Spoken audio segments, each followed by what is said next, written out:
Happy Sunday, everybody. Only 2 devastating running back injuries today, so everybody... It might be 3. Hold on, it might be 3. Oh, who? Well, we don't know what the status is of Dalvin Cook, do we? Oh, no, we don't. It didn't seem that bad, though. It didn't seem Okay. that bad. But you're right. Well, that's good.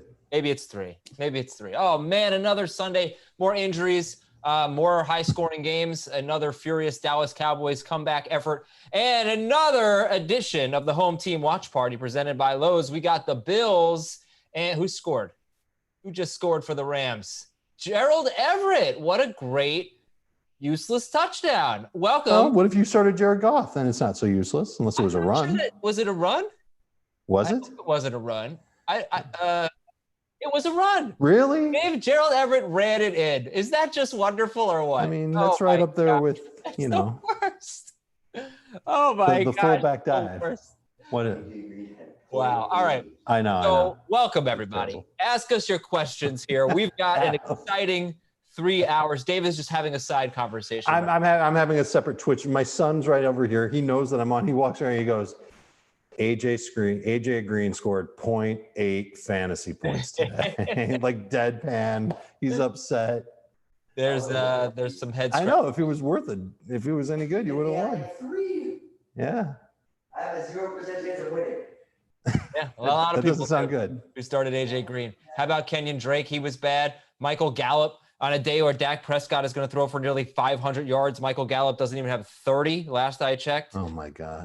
It's very disappointing. Prescott has 458 yards and Michael Gallup has 2 catches for 29 yards. That's a disappointing one. Let's talk about those injuries though. Austin Eckler, Nick Chubb, Dave. What do we know? Sure. Well, what do we know? Let's start with Eckler, and that's the one I actually saw live when it happened. He was going to the right end and was fighting for yards and got tackled down, and he was grabbing the back of his left leg. It seems consistent with a hamstring injury, and that's what the Chargers classified it as.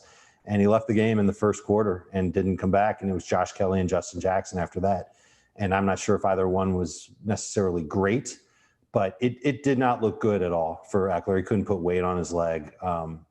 Could be a real serious one. And Chubb, anytime you leave a game and get ruled out with a knee injury, particularly when you're a running back that's had a torn ACL before, you get nervous about what it could be. And when he left, Kareem Hunt was still the primary back, but they used D'Ernest Johnson and Dontrell Hilliard working behind Hunt. They still had a multiple back rotation, I guess you could say. Hunt was just the primary guy. I think if Chubb is gone for any period of time, Kareem Hunt would be an outstanding fantasy running back. I think we've known that would be the case all along.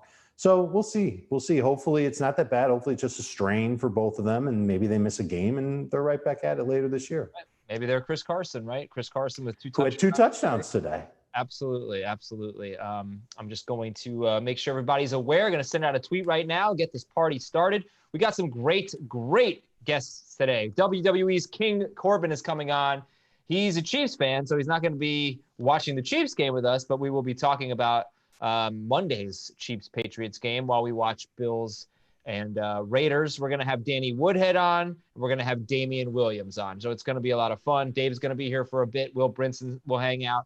Nando DeFino is going to come on a little bit later as well, as the 3-0 Bills are set to face the 2-1 Las Vegas Raiders. All right, Dave, key performances so far. Tom Brady, QB1, 42 fantasy points. He threw 5 touchdowns in this game. Let me tell you something. Let me see if I can name them. Hold on. Okay.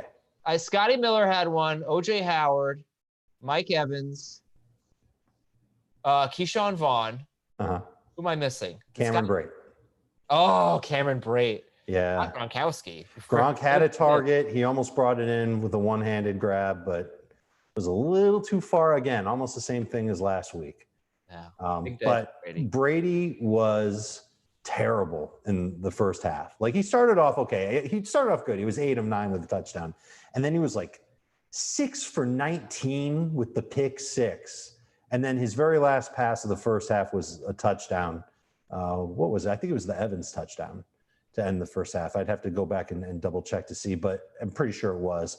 And then in the second half, he just came out and he looked great. And he just started crushing through the Chargers. It's like he knew that he could sense that they had a chance to win the game. And he just went out there, and it was vintage Brady in the second half. He finally got on the same page with Scott Miller. It was a 2-play drive. Both plays were targets to Scott Miller, and he caught both for long passes and one for a touchdown. Just an awesome, awesome drive. The touchdown throw to O.J. Howard was fantastic. Howard did a great job beating his linebacker, stacked him, got in front of him, caught the pass, easy touchdown. And then Keyshawn Vaughn, I think that was more of like right place, right time for the running back. The play it was like a designed pass into the flat for a running back, and he just happened to be the running back who was on the field. And he just caught the ball, turned around, worked his way to the pylon, beat his man there. Good play. Yeah, it was a good play for Keyshawn Vaughn. We're going to get questions about Vaughn and what that means long-term. And is he the guy now in Tampa? I thought Ronald Jones maybe had his best game of the year today. He looked good. He had 3 drops, at least 3 drops, Ronald Jones, but he had 20 carries for 111 yards, and they used him at the end of the game to kind of ice it. They won that one 38-31. Vaughn had 3 catches. He did have 3 carries. He had 2 catches. Ronald Jones himself had 6 catches on 9 targets, only 17 yards on those 6 catches. As we get ready for this game to start, we've got one late game in progress, the Giants and the Rams, Gerald Everett with the stinking touchdown run. Let's talk about Baltimore-Washington real quick. Lamar Jackson, 28 fantasy points, probably could have had more. They brought in RG3 real late. Almost, yeah, he had a pass that was almost a touchdown to Marquise Brown. Marquise Brown was ruled 1 yard short. On the next play, Mark Ingram, a 1-yard carry. But you look at the running back splits there. How much longer can you hold on to J.K. Dobbins? Edwards had 9 carries. Ingram had 8 carries. Dobbins had 5. Dobbins had 1 catch on 2 targets. He is nothing. He's nothing anymore. He's a handcuff. He's a useless fantasy player. You're praying for an injury. And in retrospect, J.K. Dobbins should have been drafted in the 10th round with Alexander Mattison and Chase Edmonds. Unfortunately, it's turning out that way. And a lot of it has to do with the fact that Gus Edwards is doing a nice job with the carries that he's getting. And when we were evaluating the Ravens offense during the preseason, the training camp, I don't know if preseason means games, there weren't any preseason games. We thought it would just be Ingram and Dobbins, and you had to like Dobbins' chances to eventually overtake Ingram because Ingram was older. Well, it hasn't happened that way. And I don't know the snap share split for this game or, the touches we can figure out, of course, and you just ran it down. Look, I think Gus Edwards is going to be a part of what they do. And it makes sense for Baltimore. They don't care about your fantasy teams. They want their run game to be great. And so if Ingram is good and Edwards is good, they can bring J.K. Dobbins along slowly. But I would hate to cut him because if I know that if I saw J.K. Dobbins on the waiver wire in one of our leagues, Adam, I would look at my bench real closely and think about who could I afford to drop so that I can stash J.K. Dobbins. It's a long football season. Mark Ingram is still going to be 30 no matter how you slice it. And if he or Gus Edwards ends up missing any time for any reason, Dobbins is going to be put into a great spot. And I really do believe that he's a fantastic talent. So you can't start J.K. Dobbins, but you really shouldn't cut him either. If you want to call him a handcuff, to Mark Ingram, you can. But I think he's still one of those lottery tickets. And if we were redrafting, you wouldn't go in round 7. But he would still be someone that people would target at some point in the draft. If you have any questions, feel free to ask. We're getting ready for the game to start right now. We are looking at the coaches, Sean McDermott and John Gruden. And again, it's the home team watch party presented by Lowe's. It was going to be Chiefs Patriots, but quite frankly, this game could be just as good. This game could be better. This game is so intriguing, Dave. I can't wait for this game from a fantasy standpoint. Zach Moss is out. So let's get another big game from Devin Singletary. Maybe he'll score a touchdown today, Dave. There was a bold prediction on our show today by Heath Cummings that he would score twice. All right. We'll see. We'll see. I fell just short of my bold prediction. I said that Amari Cooper would have 12 catches for 172 yards and 2 touchdowns. And he had 10 catches, I think, and he had 113 yards, 1 touchdown. Who is this? Amari Cooper. Oh, okay. So I missed on my bold prediction. But I think you'd still be pretty happy with what you got out of Amari Cooper. And I think you'll be happy with what you get out of Devin Singletary. Here's what I'm interested in. And you can tell me if you think this is cool or not. Raiders don't have Henry Ruggs. Raiders don't have Brian Edwards. Raiders lose Richie Incognito. We don't know how healthy Josh Jacobs is.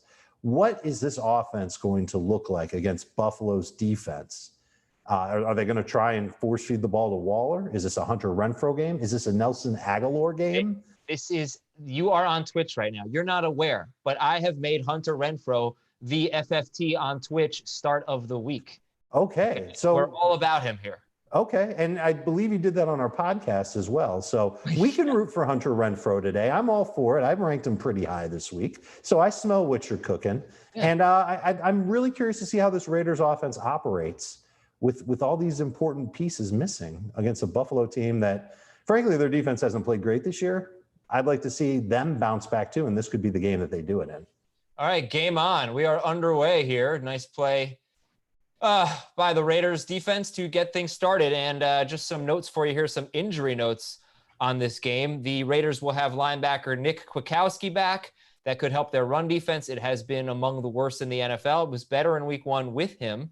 Jonathan Abram, I believe, is healthy today and playing, but rookie cornerback Damon Arnett is out for at least a month. They are getting Sam Young, their right tackle, back. I think he's actually a second-string right tackle, but it should make them a little bit better as they'll move Denzel Good back to guard. They're still going to be without their left tackle, Trent Brown.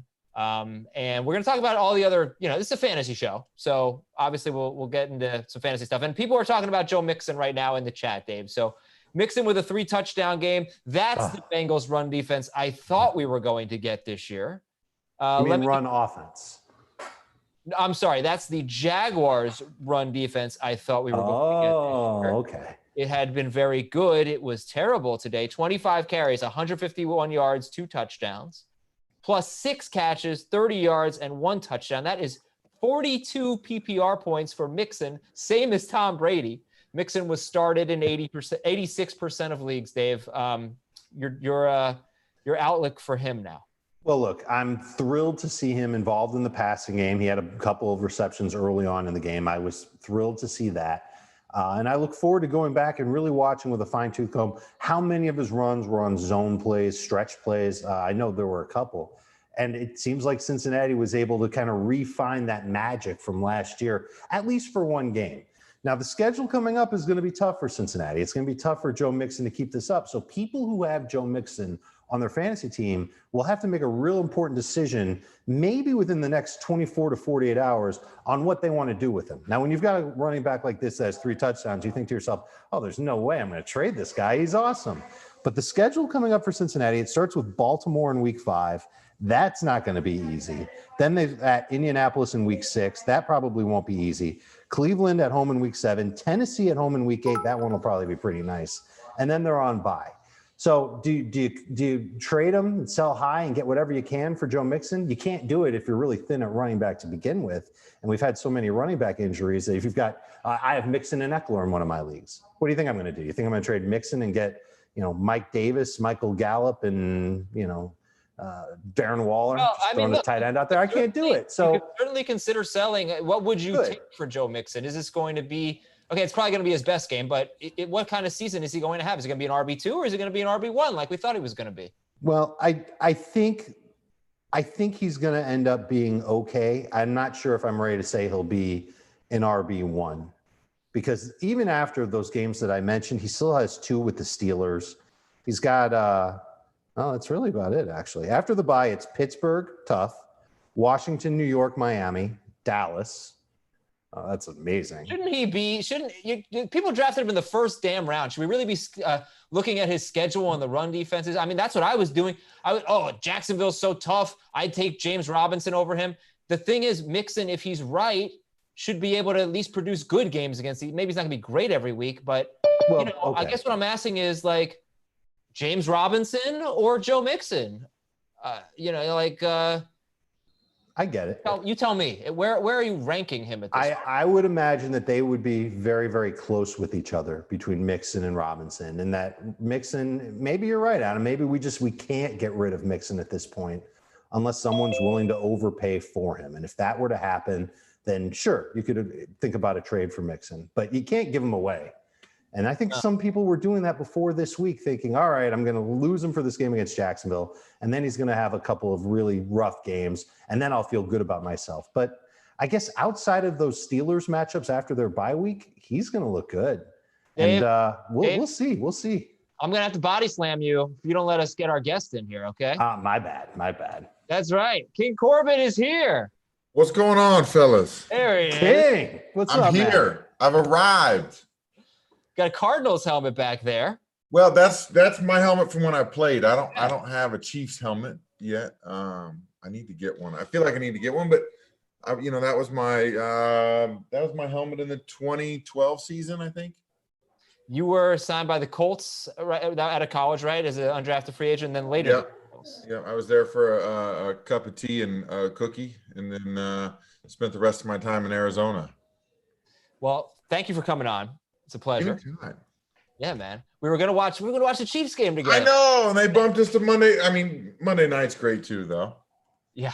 Well, I got to watch the Yankees, and then They're not going to get Cam back by tomorrow. So No chance.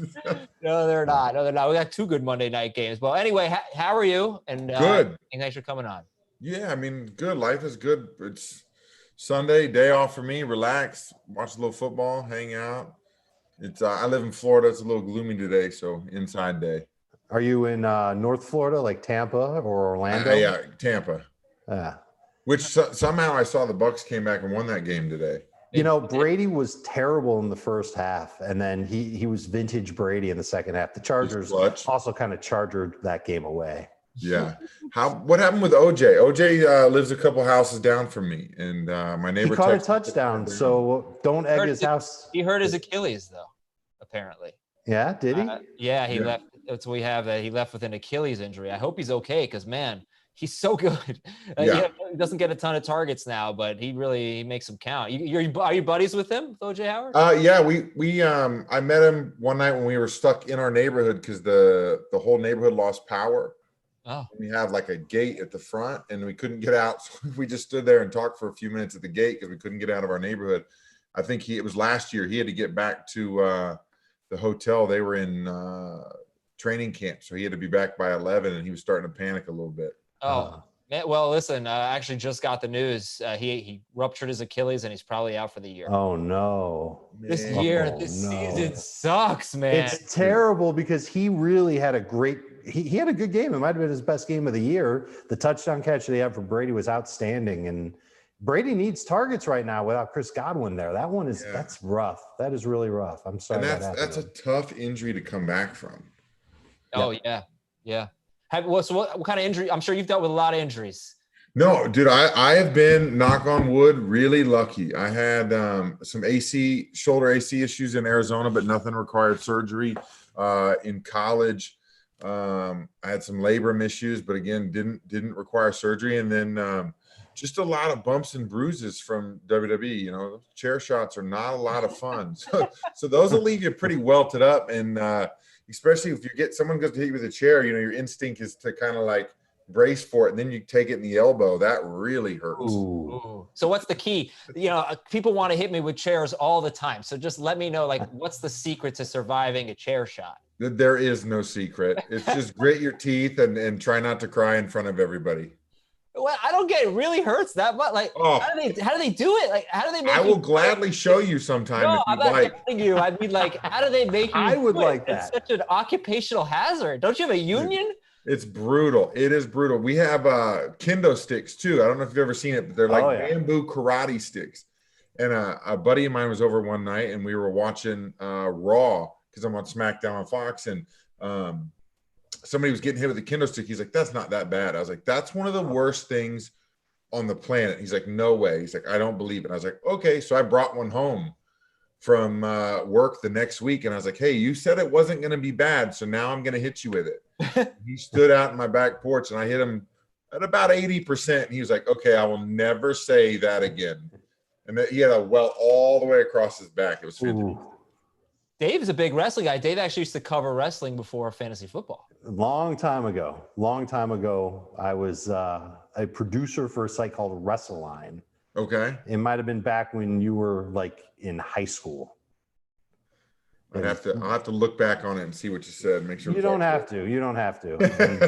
It was a fun, wild ride, and it was an incredible training ground for me to like cover the NFL. I spent 4 years covering the NFL after that. Oh, nice. And not that much different. Fewer chair shots and fewer kendo sticks, but not that much different. Still great drama, still great entertainment either way. 100%. King, are you a big time fantasy football player? You know what? I used to be, and here's my problem, because I played the game through college and in the NFL. I'm too emotionally invested in like, my whole team will go terrible because I'll start going, okay, well, Brady didn't have a good game, so he's going to come out. Like, I start breaking it down like into how they're thinking and how they're feeling versus, let's be realistic, who's going to put up some points. Mm-hmm. And so I do extremely bad at that, as well as when I was in Arizona and stuff, we'd bet on college games, and I based too much stuff off of like the emotion of how I would feel in that person's position, and then I lose everything. So no It's more funny. fantasy for me. It's funny, when I first started doing fantasy, and this is in 2003, I started thinking, well, here's what I think these teams will do. And so I ranked players according to that. And it's got nothing to do with that. So it's almost like you have to take your mind out of the analysis. 100%. Yeah. And that's how you'll end up getting better, is you're not the one calling the plays. And you feel so emotionally invested in the team. Like, you're when Alvin Kamara scores, that's like you scoring when he's on your fantasy team. Yeah. But it's really not like that. You have to completely remove yourself from the equation and just, it's really like you said, like the guy who's better, who's got a nice matchup, okay, you start him and you just deal with it if you're wrong. Or you just let your wife pick and go, what color do you like? Do you like the red or do you like blue, or do you like... That's really how I got the job in the first place. I just let my wife, pick for me, and I did well one year, and now here I am. There you go. Mascots for my wife. That's her big thing. She'll just root for the mascot that she likes better. Gabriel probably Davis outdo us every time. Gabriel Davis with the touchdown catch from Josh Allen, and the Bills take a 7-0 lead. All right, so you're a Chiefs fan. Yes. Which teams in the AFC scare you this year? And that's 1 week after the thrashing of the Baltimore Ravens, so I'm not sure if any of them. First of all, that game last week, I mean, did anybody expect to see that? No. Well, I expected to see what the Chiefs did. I didn't expect what the Ravens did. I thought the Ravens would win. I was nervous about that game. Yeah. I thought Baltimore really was gonna win. nervous. Yep. Especially because we beat them both twice last year at home. And I was nervous. And then we were on fire last week. Yep. It's a pretty fun thing to watch.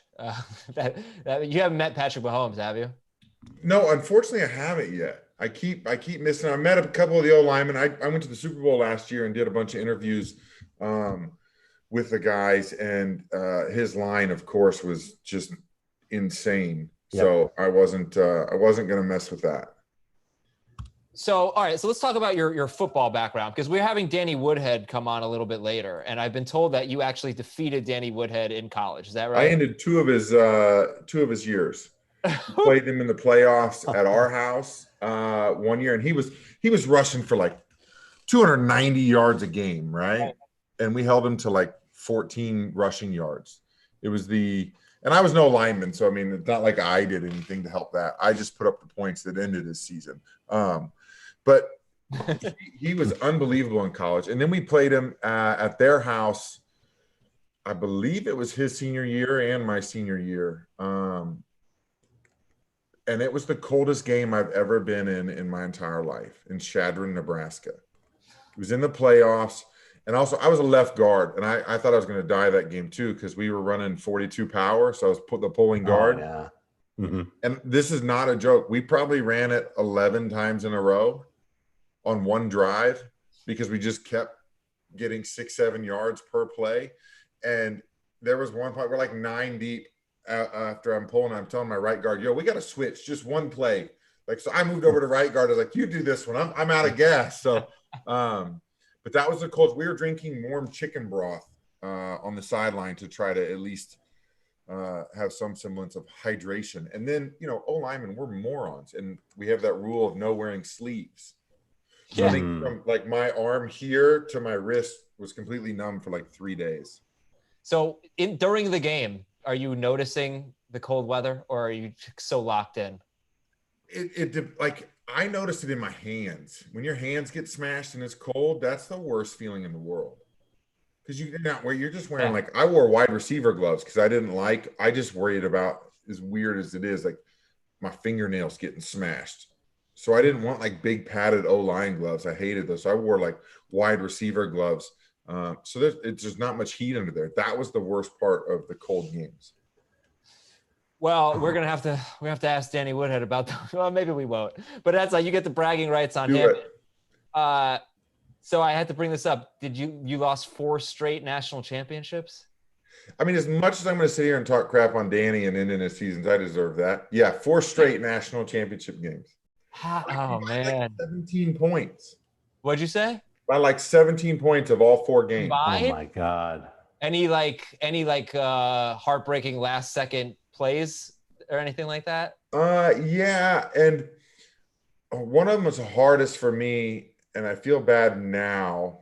Not in the moment, I didn't. We had a wide receiver that said, "If you want to win, throw me the ball." So our quarterback hits him dead in the numbers in the back of the end zone, and he drops it, and we lost the game.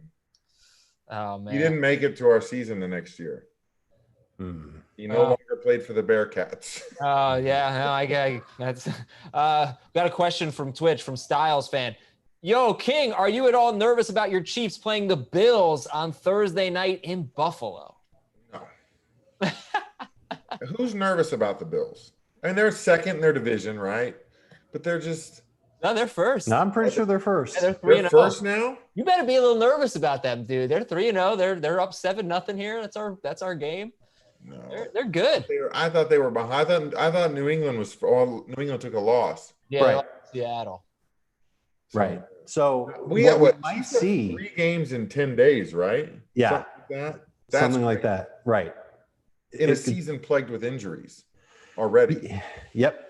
I almost wonder that if the Chiefs build a pretty decent lead in the fourth quarter, they just bench their guys and you have to put Kelsey down, put Mahomes down. Yep. I mean, let Chad Henne and Darwin Thompson carry the load for a few minutes. But there's a realistic chance that both the Bills and the Chiefs in that game are undefeated. Would be an amazing game. Huge. That would be all. I don't see the Patriots doing well against us. And who are the Bills playing right now? I'm not positive who they're playing. The Vegas Raiders. They're okay. 7-0. Yeah. Vegas scares me sometimes, though, man. How do you think if let's say you played in Las Vegas and that strip was just like right over there? How do you think you would you'd do with that? I can tell you right now, I would not do well at all. Because every time I'm there, and every single time I'm there, I'm like, okay, I'm not.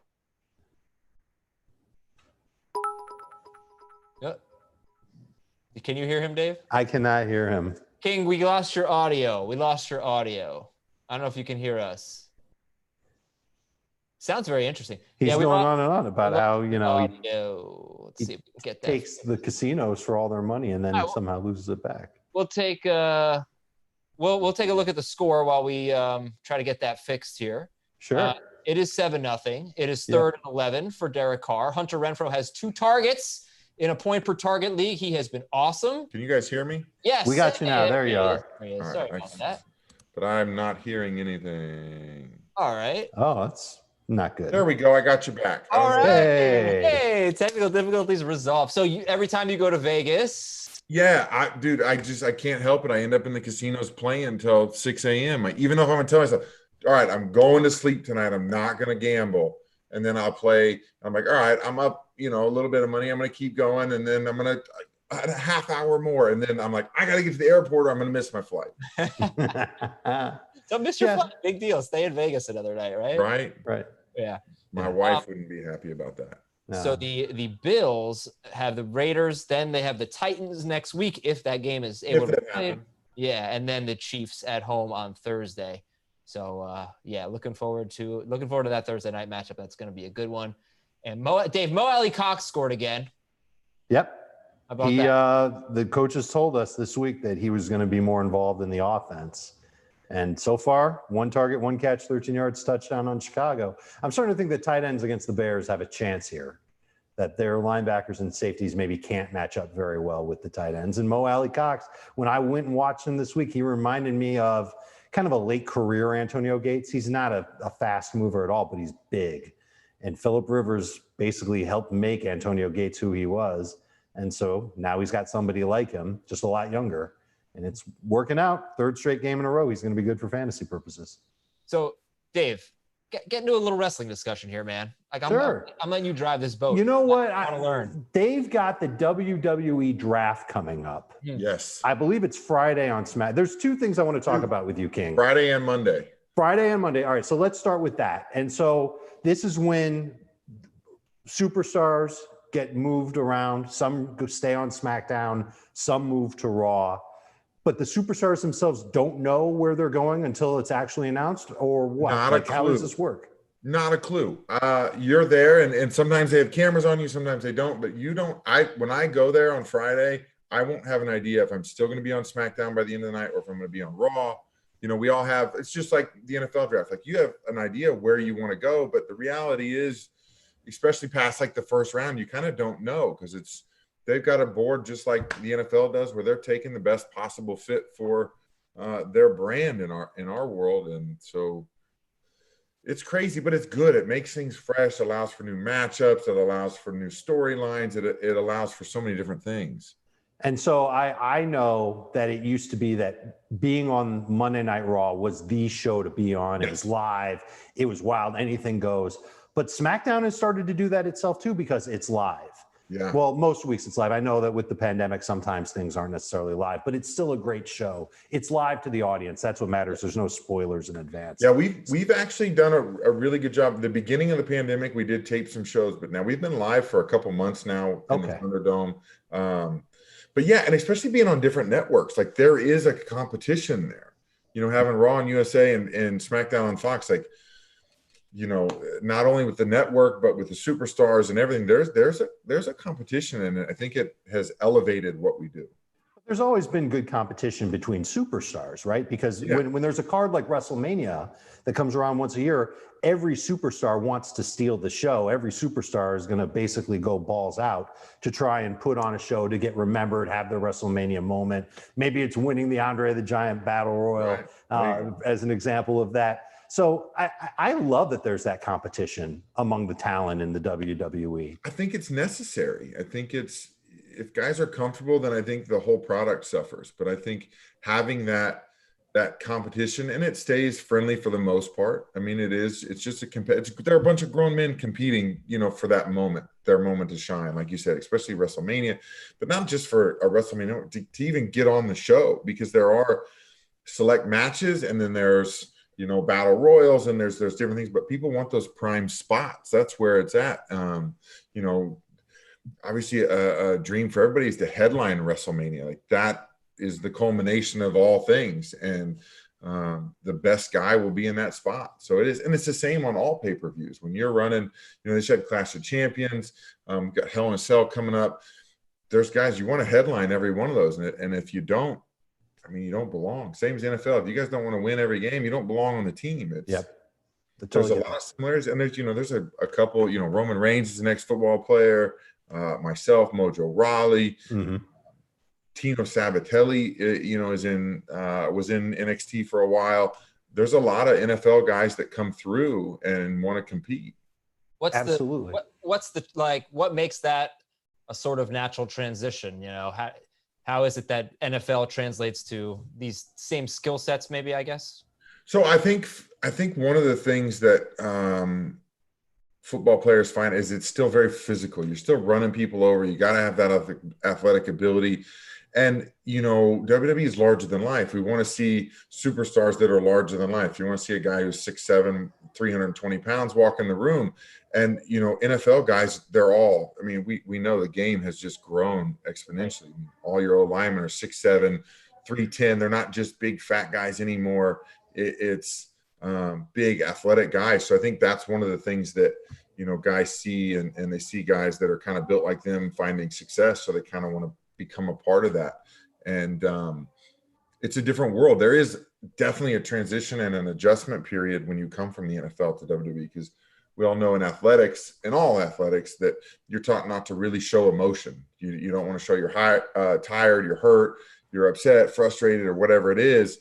And now we want to convey those emotions to millions of people around the world. So I think that's the toughest transition for most athletes to come into this world. Okay, so now I've got another question, and this is maybe one of my favorite parts of the very first SmackDown on Fox was when Becky Lynch and The I Rock, knew this speaking was of coming. former football players, were in the ring, and who interrupts them to try and steal their thunder but King Corbin? And so for the very first segment on the very first episode of SmackDown on the Fox, it's Becky Lynch, who I believe at the time was among the hottest superstars in the company, Without a doubt. Rock, who's a legend in the company, and you, who's also a legend in the company. Can you talk us through In what my that own was mind, like? I'm a and legend in my own mind, a loudmouth. Well, a loudmouth legend, we can absolutely go with that. Sure, No, you I mean, said it, that- not me, but I like it. It was surreal. Like, it was flat out surreal to be in the ring with someone I watched, in my younger days, be the leader of WWE. I mean, he was the top. He was, where Roman is now. Roman's, trying to take that head chief spot. But it was awesome, especially to be on, like, we know that launching on Fox is going to be huge. We had a red carpet. We knew the viewership was going to be through the roof. It was in LA at the Staples Center, which is, such an awesome arena. And to be out there with The Rock and Becky it was just one of those moments, like, even though somehow Rock got lucky and beat me up, it'll be something I'll remember forever. Like, it's something that you aspire for these moments in your career, and that's a moment. Like, retiring Kurt Angle for myself was a moment. This was another one that not many guys nowadays can say they were in the ring with The Rock. Mm-hmm. I mean, he blindsided me, and then she punched me, and it all just went bad for me. But I was doing really well up until that point. I got a question. Awesome. The Magic Man. How do you feel about this year's format for WrestleMania? Could you see the recorded, more narrative matches being a thing in the future? I think that the pandemic has really made everybody kind of step back and just look at how we do things and try to add some new creativity, something new that will help us evolve. And those matches, like the Boneyard match, I think are special. And I think if you treat them that way and do a couple a year, maybe, like a Halloween one would be awesome. It was like a haunted house horrors match or something. But if you add these cinematic matches, I think it's just kind of a cool thing to kind of break the cycle. And so I hope they stick around. And I just had a great business idea, Adam. Oh, okay. We should set something up where King Corbin will talk trash to people in fantasy leagues. Oh, I mean, that would be good. I just rewatched The League. Did you guys watch The League? Of course, a yeah. little bit, I just rewatched the whole thing today. I'm going, man, that is the fun part, is just crashing all of your opponents in your league. Right. But Especially I if don't you're think winning. there would be a WWE superstar that would be better at it than you. Like, just the way that you Miz go is out there, really good at you making run people feel down, dumb, and too. you run down the universe all the time, the WWE universe all the time. Like, this was tailor made for you, man. I mean, I think that can be done. We should work on something here, Adam. Absolutely. With King Corbin. We could make that like we could maybe tie in St. Jude, get some donations. There we go. Absolutely. That would be awesome. I gotta figure out. You guys know? Have you guys followed Michael Schwartz's? He cooks. The right The tackle. lineman for the Chiefs, Mitchell Schwartz. Yeah, he makes some amazing. I'm pals with his brother. So I need to figure out. I want to do something with him because I'm a big barbecue guy and cook. He does a lot of pizza stuff, but I'm like, man, we need to do something where we can do a charity cook-off or something in Kansas City. Interesting. Maybe get, because we got great fans in Kansas City. Eric Stone Street, from Modern Family, incredible Chiefs fan. Paul Rudd, all those guys. We have an awesome. Paul Rudd's a Chiefs fan. Paul Rudd is a big Chiefs fan. Heath Cummings is a big Chiefs fan. Absolutely. No, there's something there for sure. We got to do that. We got to figure out how. Well, since you came up with this idea, or like at least said it out loud on the show, I do think that entitles us to an invite. Yeah, you guys can be the judges of who wins. Oh, all right, perfect. What's your specialty, King? I'm a barbecue guy, just especially from being from Kansas City, growing up, and eating barbecue on Sunday afternoons in the parking lot of the Chiefs games. Tailgating in Kansas City is one of my favorite memories of going to games as kids. It was, going with my friend's dad. They had season tickets, and that moment when the gates would open and all these trucks and SUVs would be driving 110 miles an hour to their spot through the parking lot, hopping curbs, hitting porta potties and getting to their perfect spot. And then they'd spend, we do that at 6 a.m. when the gate opened, and then you'd cook till 11 and then go to the game at, 12 o'clock, or if it was a 3 o'clock game for them, whatever it was barbecuing all day long. So that's my specialty. So, okay, so I'm sorry, Dave. go ahead, Adam. I was just going to talk about food. Well, no, you were talking about going to Chiefs games when you were younger. And one of the things I love about sports is you get these memories that some people just can't understand if they're not a big sports fan. They can't understand what it means to watch a big game or for your team to win a big game. But it could mean, it could be as emotional as like anything in your life, So when the Chiefs won the Super Bowl last year, it was a really good game. They were trailing, they pull through. What was that like for you? First of all, that game took years off my life because of the stress. Yeah. It was amazing. It was such a cool thing because we haven't won it in 50 years. Obviously, I'd never experienced anything like that in my life. And when it was in Miami, I was like, well, I have to go just on the chance that we win the Super Bowl. I will have that forever because it may be 50 years again, or it could be this year here in Tampa if that's where they hold the game. But I'm hoping, Mahomes pulls another one out for us. But it was insane, especially because I was front row and I was in the corner of the end zone where we scored all of the touchdowns. Oh man. Like I'm talking front leaning over the rails, just like a little kid losing my mind. And I was in like a whole San Francisco section. So I was screaming and arguing with them. And then when they took the lead, I was sitting quietly with my hat pulled, kind of low, trying to be quiet. And then when we took the lead again, it was, all bets were off. I was ready to everybody. I was going so crazy, but I took confetti home from, the confetti falling, the red and yellow confetti, and we saved the tickets and framed them. Like it was incredible. And I left after the game. I was like, me and my buddy, he flew in from Kansas City to go to the game with me. I said, we can't stay in Miami. It's all bad for us. So we drove back to Tampa after the game, but the whole ride home, we both were just like, I can't believe it. I can't believe we experienced a Super Bowl victory in person of a team that, like I said, I've been going to games since I was a tiny, tiny little kid. And, I met Chiefs players when I was younger, like meeting Priest Holmes when I was a kid. And he was one of the nicest guys in the entire world. And you're just going, man, this is why I love this team. And taking pride in having the loudest stadium in the NFL. Or I remember being like 12 years old and watching Chiefs Raiders fans fight each other in the parking lot going, like, we hate the Raiders. I'm standing behind my dad, like, yeah, get them, guys. Like, but it's just to be a part of this. And I played in Oakland. Like, those fans are ruthless. Now they're in Vegas, but just having those ties to Kansas City and the Chiefs, and then having it all, last year just finished the way it did. You can't ask for a better thing for a Chiefs fan. It'll never be taken away from you. No. And that'll be the coolest part of all for you, is that you'll always have it. You'll always remember it. Even when there are days where you're down and you're not feeling good, like something, maybe you'll look at that souvenir that you framed in your house and you go, hot damn, man, my Chiefs won the Super Bowl and I was there to see it. It's an amazing feeling. It's fantastic. It's just incredible. And I got the pick. I even watched the videos, like when the game ends, like, cause I've got them on my phone where I'm screaming into my phone. I save the videos, like, because it takes you back to feeling that emotion of it. Yeah, sure. So you're in the first row of a 49ers section wearing your Chiefs gear. What would have happened if somebody who didn't recognize you was like, yo, big guy, sit down?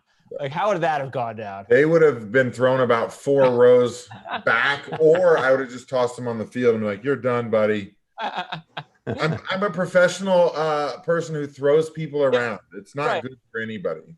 And you think, like, your skill. The dudes I throw around are like twice the size of the average person. So I might get double the distance on somebody at a Chiefs game. Well, Will Brinson's here. If you could take a look at Will, how far do you think you could throw Will Brinson? Like, what do you think? We're talking at least 15 feet. Probably. If you give me like the hop, skip, and a throw, we're going 20 feet. All right. Okay. That makes me feel a little inferior because I only think I could get him about 2 feet. Yeah.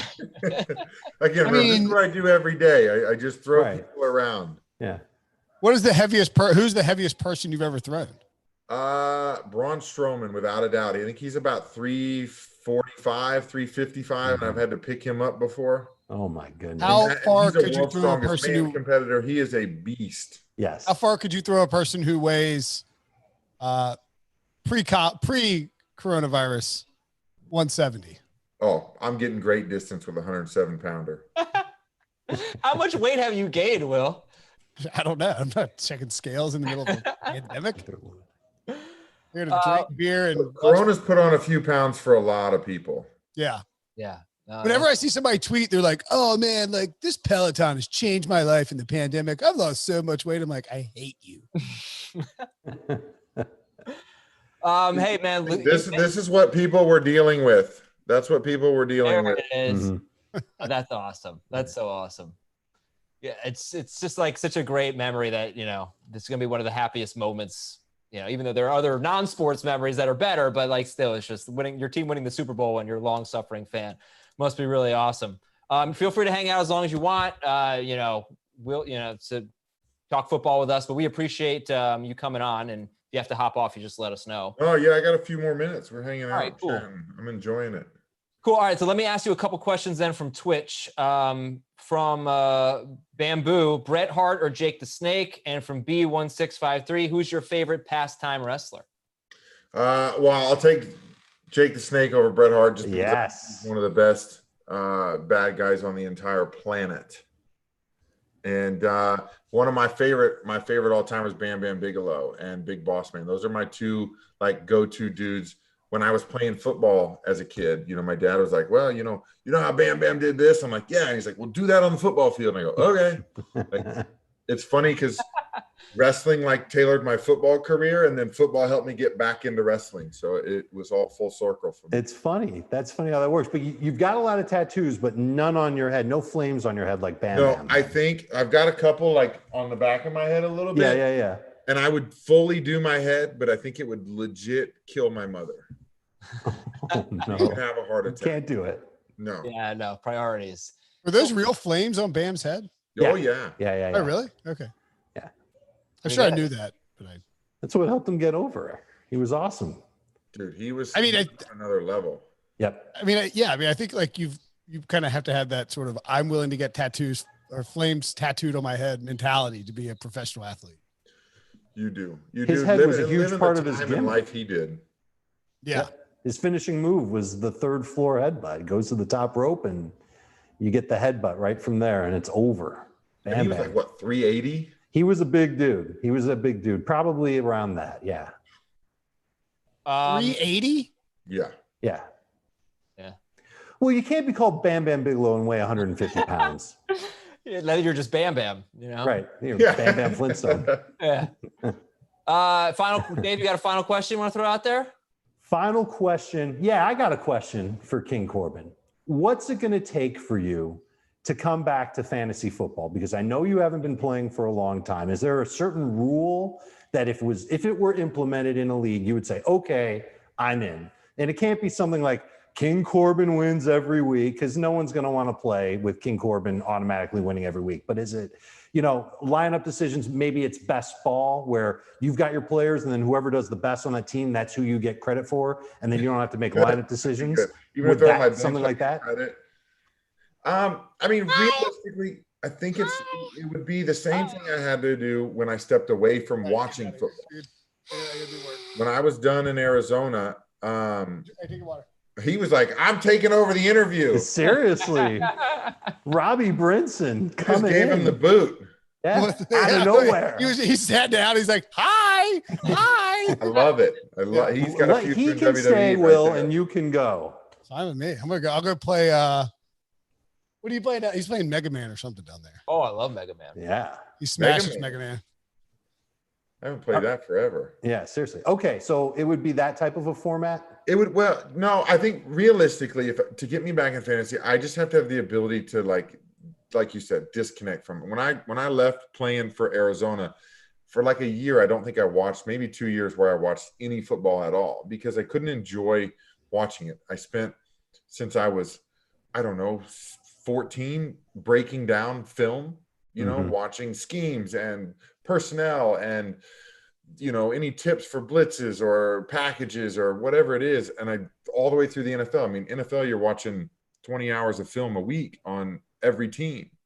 And so I couldn't watch a game and enjoy it. Plus, again, I get emotionally attached to the game. And if I'm sitting at Buffalo Wild Wings and somebody's yelling at the O-line, but it was a coverage sack, or they brought 7 and we're blocking with 5, and they blame the O-line, I want to fight their whole table because I'm going, you idiots, it's not the O-line. Like, I still have that like super O-line pride where don't talk anything on the front line, the Hogs. Those are my dudes. So it took me a while to be able to watch the game and kind of enjoy the game again, where I could just not be analyzing every play. And I think it'll have to be the same for fantasy. I think maybe I've been out long enough. I haven't played fantasy in like 4 or 5 years. Maybe I can go back now. I don't know. I guess I got to get in the right league with some fun dudes who want to talk some smack on the message board. And they're not as scared to get their feelings hurt if I, make fun of them. All right.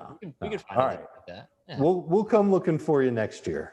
I'm down. And if you want to try and find something this year, we could probably put something together. But between that and the trash talking idea that we came up with, does anybody we got a lot of good on stuff their roster with all these injuries?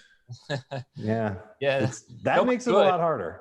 Yeah. I can imagine. I try to figure out, like, was it no training camp? Was it no mini camp? Like, what is the cause of all these injuries? I do think that I also, this happens every year. Like every year there's some week where there's a ton of injuries. And I do think the fact that, and this is sort of like fantasy's fault, the fact that it was Christian McCaffrey, Saquon Barkley, Devontae Adams, and Michael Thomas all got hurt in like the same, like 30-minute span sort of made like that's 4 of the top first round picks, or 4, very early picks. I think when it's bigger, like if it had been, 4 like linebackers, I think there's a lot less attention paid. Don't get me wrong. I do think that the turf at MetLife was a bigger problem. I think the lack of the training camp is a big issue. The conditioning is just a games thing. To get that body ready for. Yeah. I mean, because you can't prepare for a game in practice. It's tough. Yeah. That speed is totally different. My head like, yeah, of course not. Yeah, no, you know what? We'll bring it up with Danny Woodhead and with Damien Williams, even though they're not playing this year. I still think they'll have some good insight on that. And Danny Woodhead? Nice. Yeah, he's coming on today. No. Tell him to put it. I think he needs a booster seat, right? I could get some serious distance with him. Oh yeah. Yeah, you beat the guy twice in college, and you've got bragging rights forever, huh? Well, I mean, he's got a few. He played 9 years, 8 years. He did. He played 9 years. He went to the Super Bowl. Yeah, he had a good career. Yeah, so I think he wins the football battle. But you're taller. Yeah, that's what I got going for me. Throw him at least 10 feet. Yes, at least. He's squirrely. He bounces around real well. You would give him a ton of welts with the steel chair. 100%. That's right. He would just leave the ring one giant. That's why we're friends now. King Corbin, I want to thank you for coming on, man. It's awesome stuff. I appreciate it, guys. You guys take it easy. Have fun. And go Chiefs. Yeah, good luck to the Chiefs. I don't think you'll need it, but good luck. All right. All right. And we welcome Will Brinson officially to the Home Team Watch Party presented by Lowe's. What's up, my man? I'm just glad that I didn't have to spend the entire day with you this time. Are you here till the end, or are you just going to hop off at some point, or what? I just figured, I don't know. You tell me when to leave. No, you stayed on that. You make it a lot of fun. I appreciate it. Look, I would have come to the beginning. I didn't realize it was starting at 4:00. Let's talk about this game here because, 14-3, Josh Allen looks incredible. Yeah. And the only chance I think the Raiders have in this game is if they run the ball down the Bills' throat and they're, the game script's getting away from them a little bit here. So this is a big drive and a big 3rd down and 3. They had that 3rd and 1 and ran the fullback. And I think that was, John Gruden was calling a pretty good game early on, and Derek Carr wasn't perfect, but it made some plays. Yeah, that's a big play. That's a flag. It's coming back. You run the fullback dive like. I just didn't like. Everyone's gonna kill you for it. Right. I don't know. It's a risk. It's a risky call. Well, and it felt like on that first drive, if you looked at it, they were trying to. I think they were sort of purposely going away. Offsides, big. All right, 1st down for the Raiders. It felt like they might have been purposely trying to go away from Darren Waller, thinking like that because I think that was his first catch, right? Yeah, it might have been his first target and first catch. It's almost like they want to try and establish some other parts of their offense so that they let the Bills think about not double teaming Darren Waller. Or they knew coming in, or they believed coming in that Darren Waller was going to be the focal point, or the Bills focal point. They wanted to try and get some other stuff cooking so you feel better about it. Maybe you can go back to Waller. There's another flat. Ooh, might have been a free play. Free play. He's got him. There's the bomb to Nelson Aguilar. I knew it was going to be Nelson Aguilar and not Hunter Renfrow. It's coming back. They look very disappointed. It's coming back, ladies and gentlemen. It was a beautiful throw. Derek Carr doesn't take those kind of shots unless it's a free play. Right. Yeah, it was unless it's probably an illegal formation, is my guess. Yep. That is tough. Yeah. All right. Hey, sloppy. Well, let's see what unfolds in this drive. Let's do a quick fantasy roundup from the early games and maybe what stood out to you guys. I think the bad, like another day with like a ton of points, and the players who didn't do well are the ones that are going to stand out. The Kenyon Drakes and the Michael Gallups and the DJ Moores of the world. Like, he is the number 2 receiver, it seems, on Carolina. What did I tell you this week, Adam? What did I say? That he's the number 2 receiver. Well, I mean, personally, I think Odell Beckham stands out. He wasn't bad. He wasn't bad. I mean, look, I got killed all offseason for taking him in like the 3rd or 4th round. People were like, "You've lost your mind. Like, he's not going to have a bounce back year." Sure. I mean, Kevin Stefanski knows what he's doing. Baker Mayfield has dramatically improved from last year, and the Cowboys are hot trash. Don't get me wrong; they can't stop anybody. But I think the Browns' offense is a legitimate thing. And Beckham could be. I mean, Beckham's having he should have had 2 touchdowns on that Thursday night game against the Bengals. Like, they are, there are viable starters on Cleveland. That's just the problem is this game I thought was going to be a good game for Beckham because you figured they'd have to score a lot of points. They got the Colts, the Steelers, the Bengals in their next 3 games. It just he had 6 targets in week 2. He had 6 targets in week 3. They do not throw the football unless they have to. But obviously still a great player, and they might be a pretty good team. And exciting news. Quick question, then I'll follow it up with the exciting news. Do you think the 49ers are going to beat the Eagles tonight? Yes. I do, yeah. Okay. Next week, the watch party, Giants Cowboys. First place on the line? The Giants are going to be 0-4. It's going to be a first place. It's going to be for first place in the division, basically, when a 1-3 Cowboys team faces an 0-4 Giants team. That division is pathetic. Absolutely all right. pathetic. So assuming that the Giants do lose, I'll assume they would be 0-4. Assuming the Eagles lose, they'd be 0-3-1. Washington's football team is 1-3. Oh, if Washington wins at 1:00, if they Dallas play is 1:00 or next week, Dallas should be 0-4. They really should. There should be Think one about win that in this onside division kick right against Atlanta. It's such a bad division. I mean, at least the Cowboys have played some good teams, but man, At what point is there a guaranteed? I don't know the answer to this, but what point is there a guaranteed loser in loser winning the division? What week do we know that? Do you mean like the winning team in the division 7-9, something like that? 7-8-1. I mean, yeah. Oh no, I mean we'll probably get an idea about that by. I mean, it can't be too far away if there's one win in the division. Well, let's see. If the Eagles lose tonight, every team will have at least 3 losses. So we're only 6 weeks away from that. If they all keep losing, no, but it can't happen. Well, they got to play each other. Some games, yeah. Well, there could be more ties if they keep playing. They're going to play each other. Sure. Might happen. But Washington's got the Rams next week. Eagles have the Steelers next week in Pittsburgh. So you do have that first place game next week between the Giants and the Cowboys. Giants should put their backups in now for the rest of the game. They know this game is meaningless. Give them a little credit. They're going to halftime now, down 10-6. That's a really quick half. That is like an hour and 10-minute half, and disappointing, I think, for the Rams. Not even that. Yeah, you're right. God, that is fast. How is that already half? No penalties. Yeah, I don't know. So, all right, more fantasy takeaways. I do want to talk about some of the failures here. The Michael Gallups, the Kenyon Drakes, DJ Moore, AJ Green. I mean, are any of these guys droppable? Are they sitting? Are we sitting them? What's the deal here? I don't think you can play AJ Green. You could potentially drop AJ Green. It's not ideal, of course, but if you're not going to use him and you know how plentiful receivers are off the waiver wire, I mean, maybe the better question is you tell me. Okay, I've got AJ Green on my team. I play in the league with both of you. I drop AJ Green. Just had it. Is he going to be your top waiver claim? Yes. Well, I mean, maybe. Yes, I think he would. Trying to think who would top waiver claims would be right now. Well, no. What if Joshua Kelly is a free agent He's in not. the league? He's not. But if he were, yes, of course, Joshua. You go with Kelly over AJ Green. The question is, would you go with Justin Jackson over AJ Green? Okay, that's not a bad one. Or I don't know if the waiver claim it's like, all right, let's say you got AJ Green on your team. At any point moving forward, are you starting him over Odell Beckham, Will Fuller? Of course not. No. But you weren't doing that anyway. It's more about guys like CeeDee Lamb, or what about Brandon Cooks? Well, Cooks is going to get cut. People will cut. Miraculous third down conversions early for the Raiders. Just living off third down with Nelson Aguilar and. Sure. Okay. Are you cutting AJ Dave, Green or Anthony Miller? I would cut, well, pending the results of the Bears game, I would cut Brandon Cooks for AJ Green.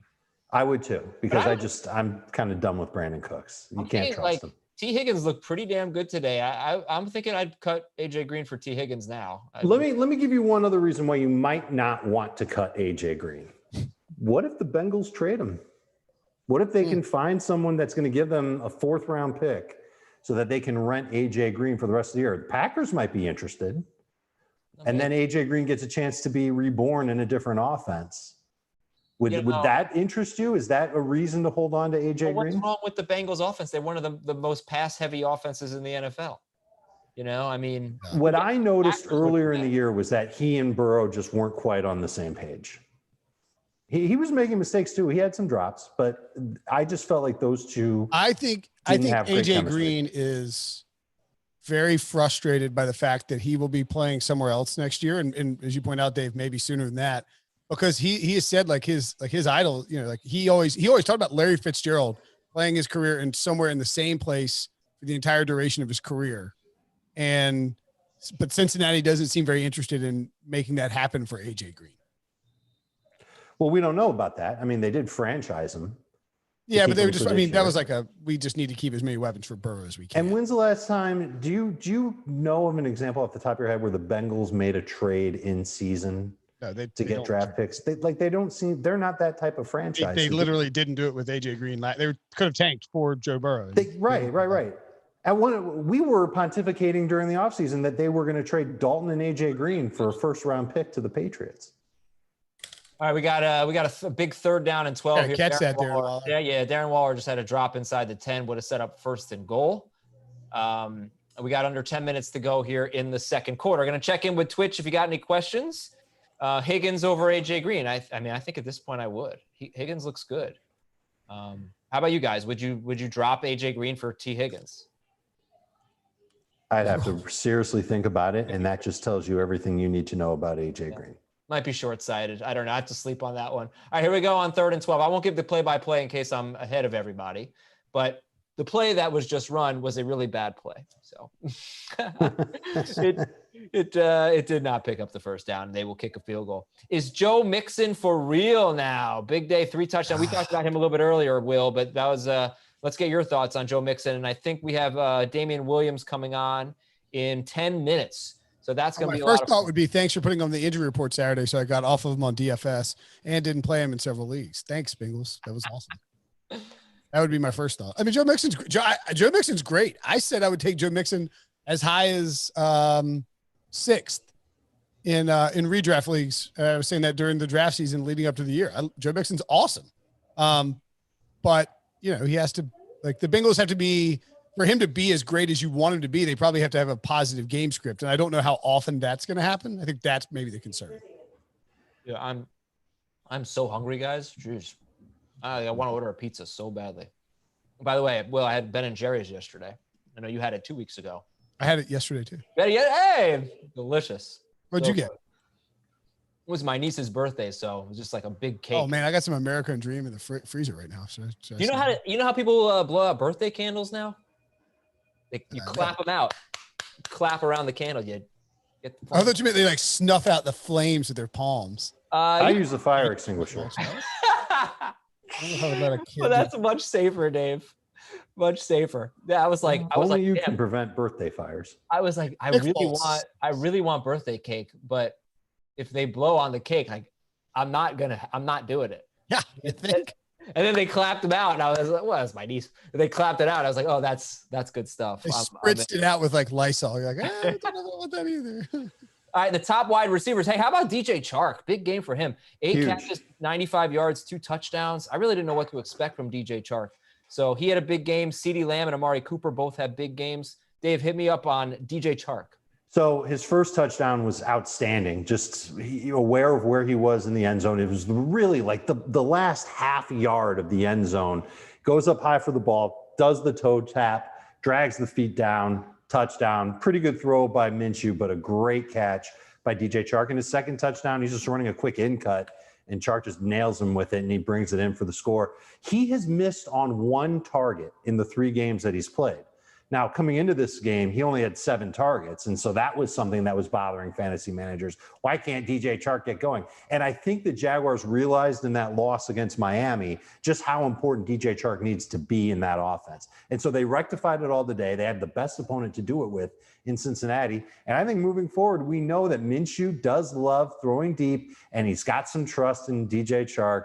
And it's turning Chark into a must start, as at worst a number 2 fantasy wide receiver, but certainly someone that is going to be a must start for people every week. By the way, speaking of Joe Mixon, just really quick, I was playing Pete Prisco in the Fantasy Football Today League this week, and Pete was like, "My team may be injured, but I will take down Brinson and his sorry team." Do you think Pete took me down? No. Did you have Joe Mixon? And Odell Beckham. I am beating Pete 143-81, and I have Matt Ryan, Marquez Valdez-Scantling, and Travis Kelce left. Well, I'm glad he scored 81. That's good, Pete. Yeah. I decided one of my teams was so crappy this week that I was not even going to bother dropping the Steelers defense. I was just like, I'm forfeiting. Well, it's definitely not, you're not talking about your team in the FFT league, because in that very same league, I'm playing you, and I have almost twice as many points as you, Adam. Oh, no. Yeah. Josh Allen, don't I, in that league? What's that? I have Josh Allen and Darrell Henderson. No, you've got Kyler Murray, who was good. Edwards-Helaire, who we'll see on Monday. Kenyon Drake, not so good. Calvin Ridley, Michael Gallup. So Gallup kind of did you in. And you still have Darrell Henderson going. But I had Russell Wilson, Dalvin Cook, DK Metcalf, CeeDee Lamb was in my lineup. Oh, God. Hollywood Brown, Chris Carson was in my flex. Oh, my gosh. Oh, I love it when I go running back heavy and I'm able to start all these studs. I also had Nick Chubb. That's not so hot right now. But by the way, the Cowboys, there's no reason that they're not going to be a fantasy monster for multiple teams every week moving forward. Oh, yeah. I have Schultz on my bench. I should have started Schultz out of Waller. They're the best. They're the kings of fantasy. They're going to be their DST. Their defense is going to be great for, the opponents, and they're going to be great as well. Dave, I didn't realize you free to go, my friend. Why don't you get out of here, get ready for the podcast tonight? All right, I will. This was a lot of fun. It was great hanging out with you, Will. It was great hanging out with King Corbin. Yeah. Adam, I'm sorry I'm beating your butt in the FFT league.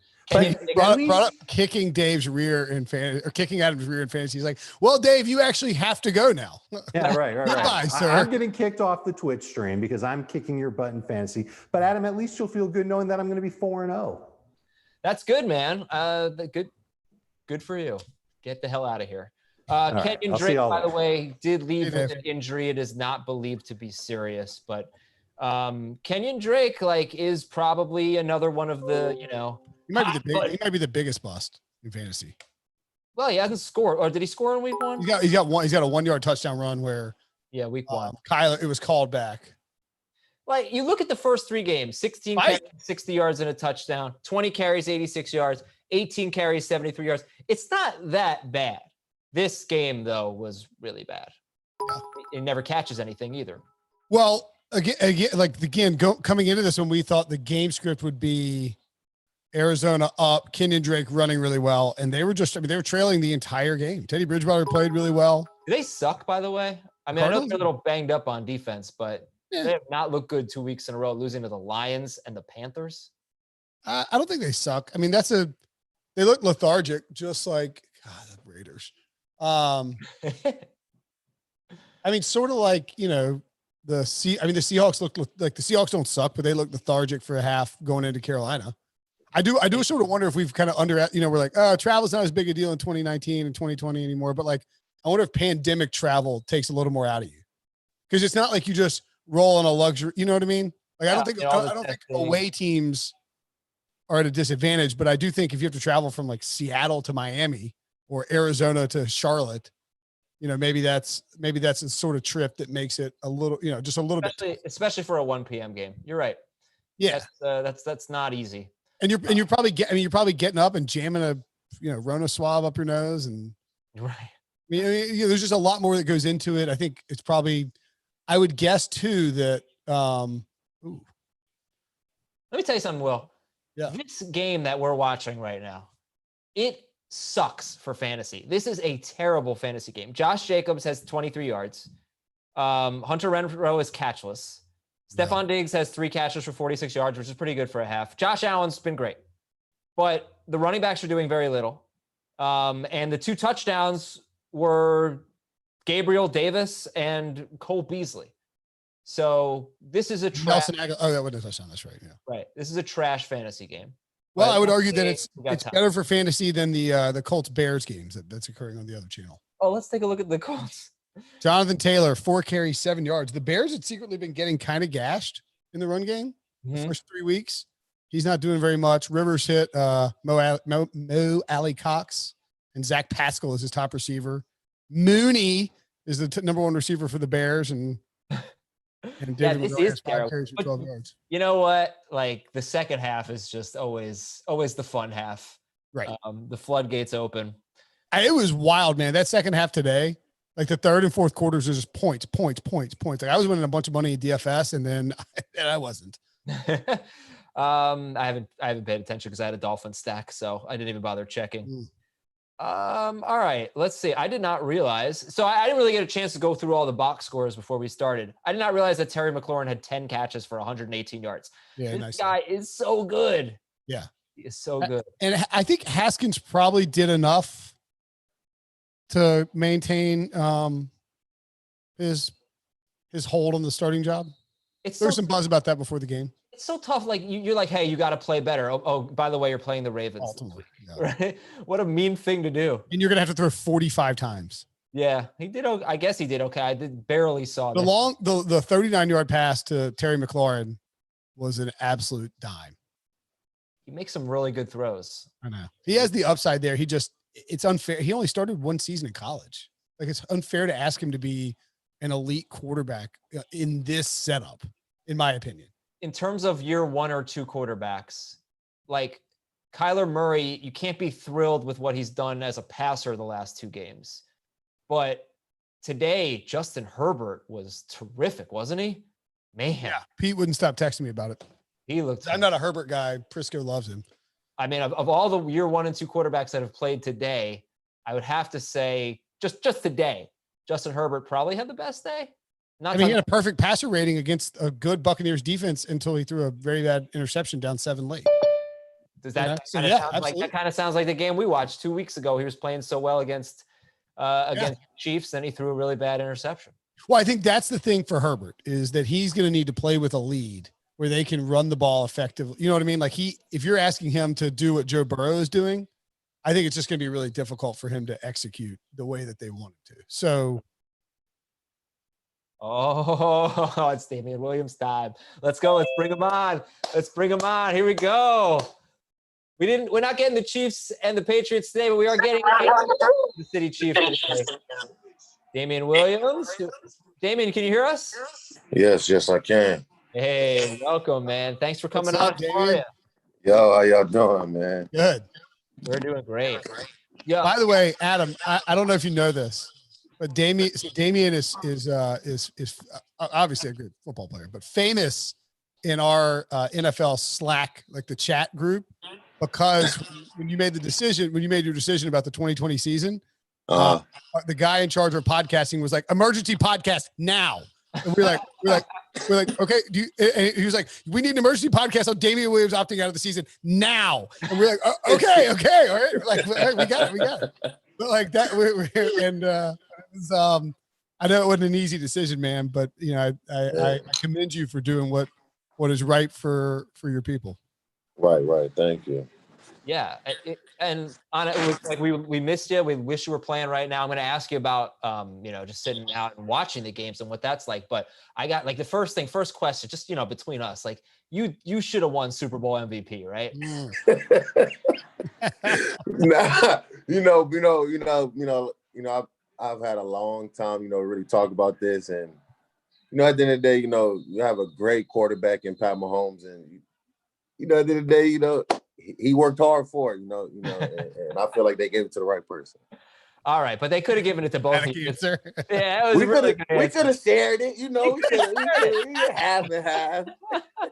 I'd be like, listen, what's dumb about the Super Bowl MVP?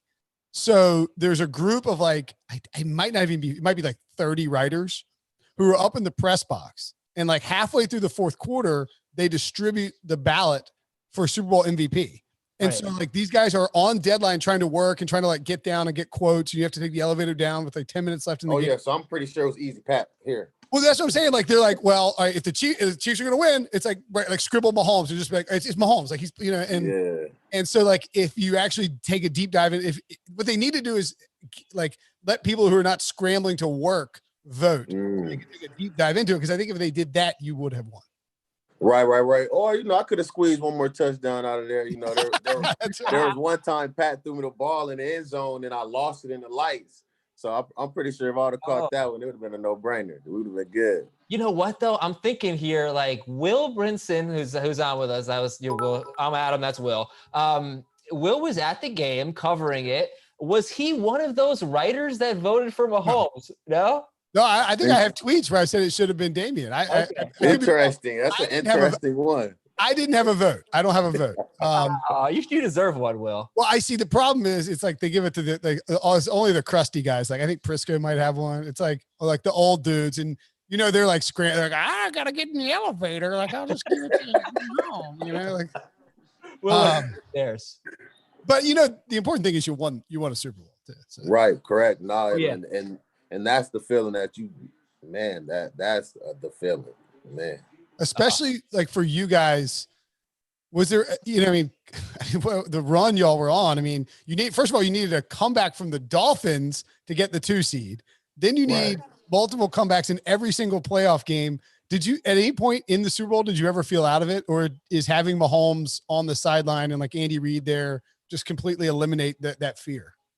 It actually does. You get what I'm saying? Like I really can say that it actually does. And knowing who your coach is, knowing who your teammates are, and going into throughout that whole year, we've been through a lot of battles.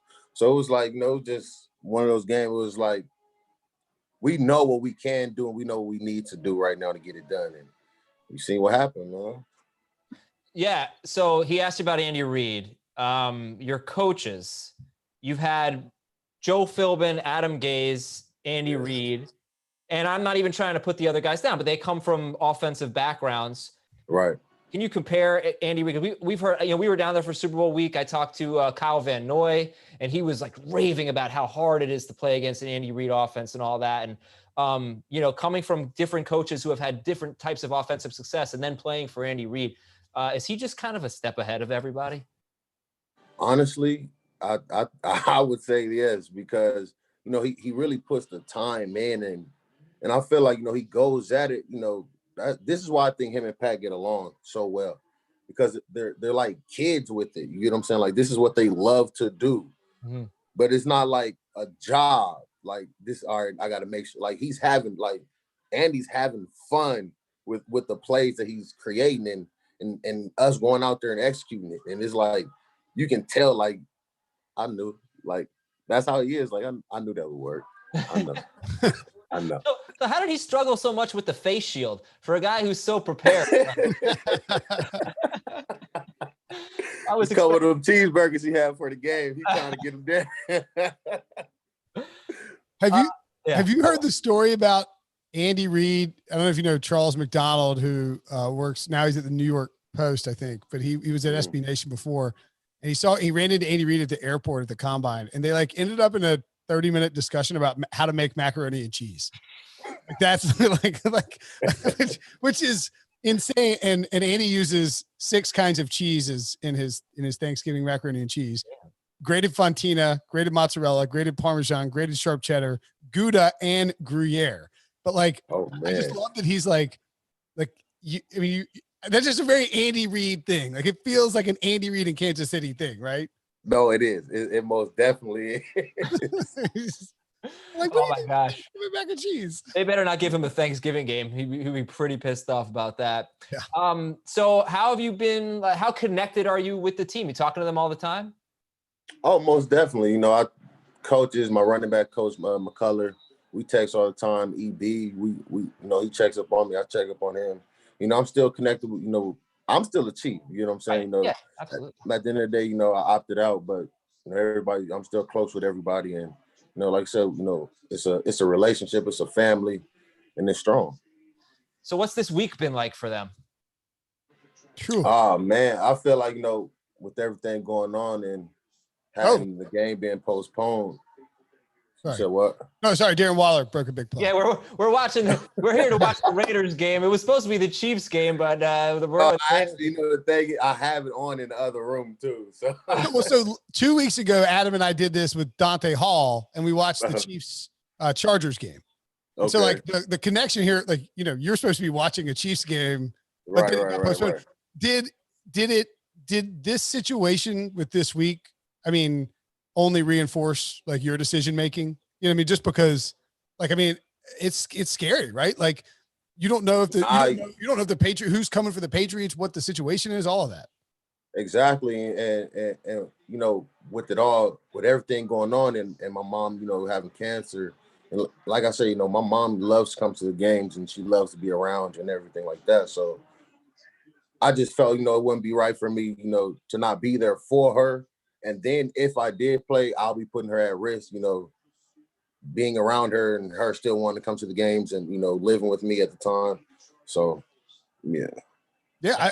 I mean, I've seen my parents twice since Christmas because they're being very, you know, and my mom had a thing with pneumonia a couple of years ago that was kind of touch and go, but like, so she's being very conservative about it and very cautious about it.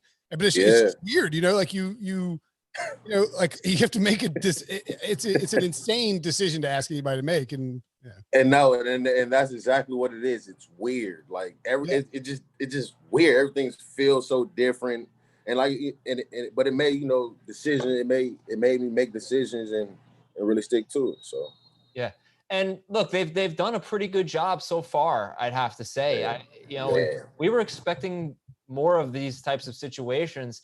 How do you feel like the players are pretty confident in this system? And I guess the other part of the question is, are how responsible are the players being, you know, compared to a normal year, having fun as an NFL athlete? Are they pretty boring, you know, just kind of sticking to football? Well, I think, you know, see, with me being in Miami, my first couple of years is a little different than Kansas. So granted, there's not that much to do in Kansas. So, but then, you know, with the COVID thing, with COVID going on, everything's closed down. You know, it's not, you can't really just mingle how you want to, or, you know, with everything going on. So in Kansas, you know, I know everybody's home. Working home. So it would be a tough ask if you were like a 22-year-old kid coming out of college playing for the Miami Dolphins and like, hey, we're gonna need you to go to work and then go back to your like apartment and just don't even think about South Beach. You're like, oh, don't even think about it. I understand. I know the struggle. Yeah, man. I got to ask you some Miami questions because I'm a Miami guy. Right. All right. So what's the best club? Where did I used to go? Oh man, I can't remember some of my South Beach spots, but I'm sure you had more fun than I did. Where were your spots in Miami? Let's see. I know my first time going to live was crazy. Oh, they would let me in there. No, I don't think I would need at least 4 girls to get into live. Oh man. I think I went to bed. You ever go to bed? You said what? Bed? Bed? I think it's like a bed, B-E-D. No, I haven't heard of that. How about Nikki Beach? I used to go to Nikki Beach. That was the fun place. No, and then they have what's this island? Star Island? Did you get to go to Star Yes, Island? there you go. But Of course you got to go to Star Island. It's like the most exclusive place in the state. Oh yeah, you know what you're talking about. Yes, for sure. He went to Miami. He went to Miami. So he's like actually, like I think my only South Beach time was like I was in. We used to go every now and then to South Beach a little bit. I'm a South Florida I'm pretty guy. sure you had a little more fun than I did. Yeah, sometimes. Yeah, I gotta ask you that. All right, so Will, did you play with Jay Cutler, right? Just to make sure I got that right. Yes, I did. Did you guys see what Devin Hester said about Jay Cutler? Yes, I did. I guess you did. All right, here's what he said. He said, he's the best quarterback when it comes to accuracy, power, knowledge of the game. The best quarterback, hands down, I've ever played with. Now, when it comes to leadership, the worst. He don't know how to communicate. He don't know how to get his teammates involved. That's incredible. What'd you think of that?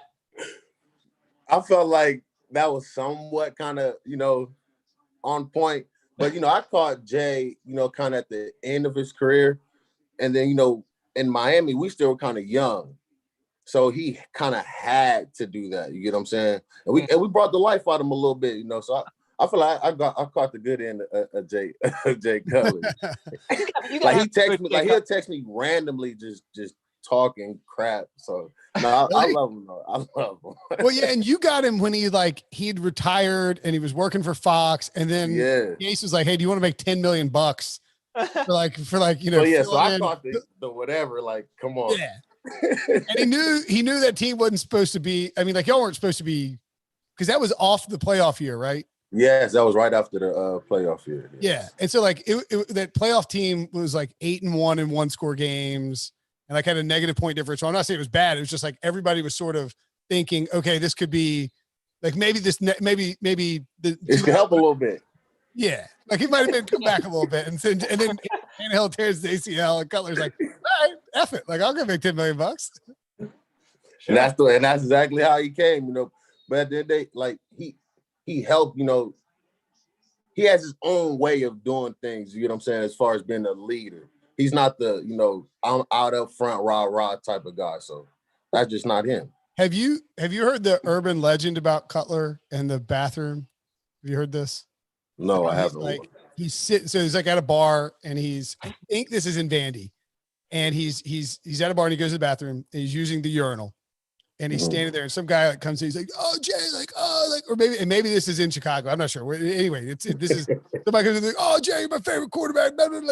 He won't stop talking in the urinal next to him. And Cutler is sitting there peeing and puts his head up and goes, "Don't care."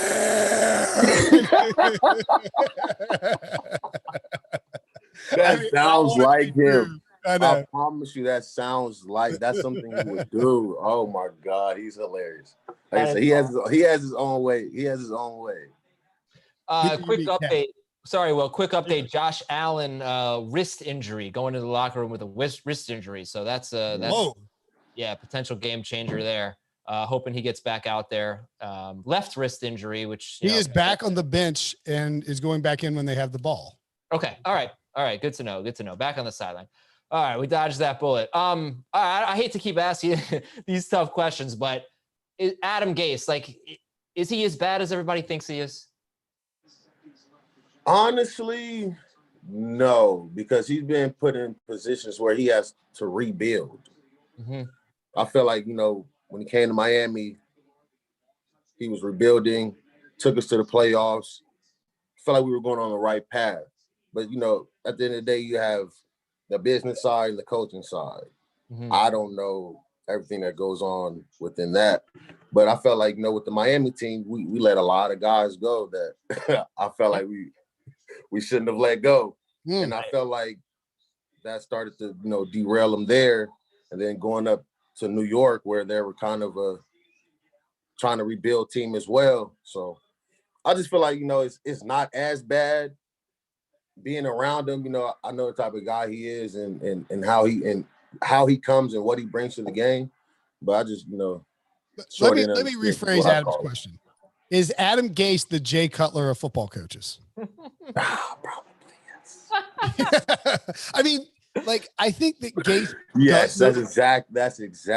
Yes. Like he I also think that Gase made the same mistake that Rex Ryan made, where it's like, dude, you're a hot coaching candidate.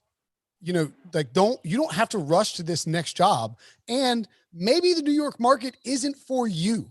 You know, Right. like maybe you need to realize that like you're a surly football guy who doesn't come across as personable and will be an a-hole if you're losing football games. Like maybe maybe the Jets aren't the team for you to coach, you know? No, the Jets. No, that wasn't the team for him to go to.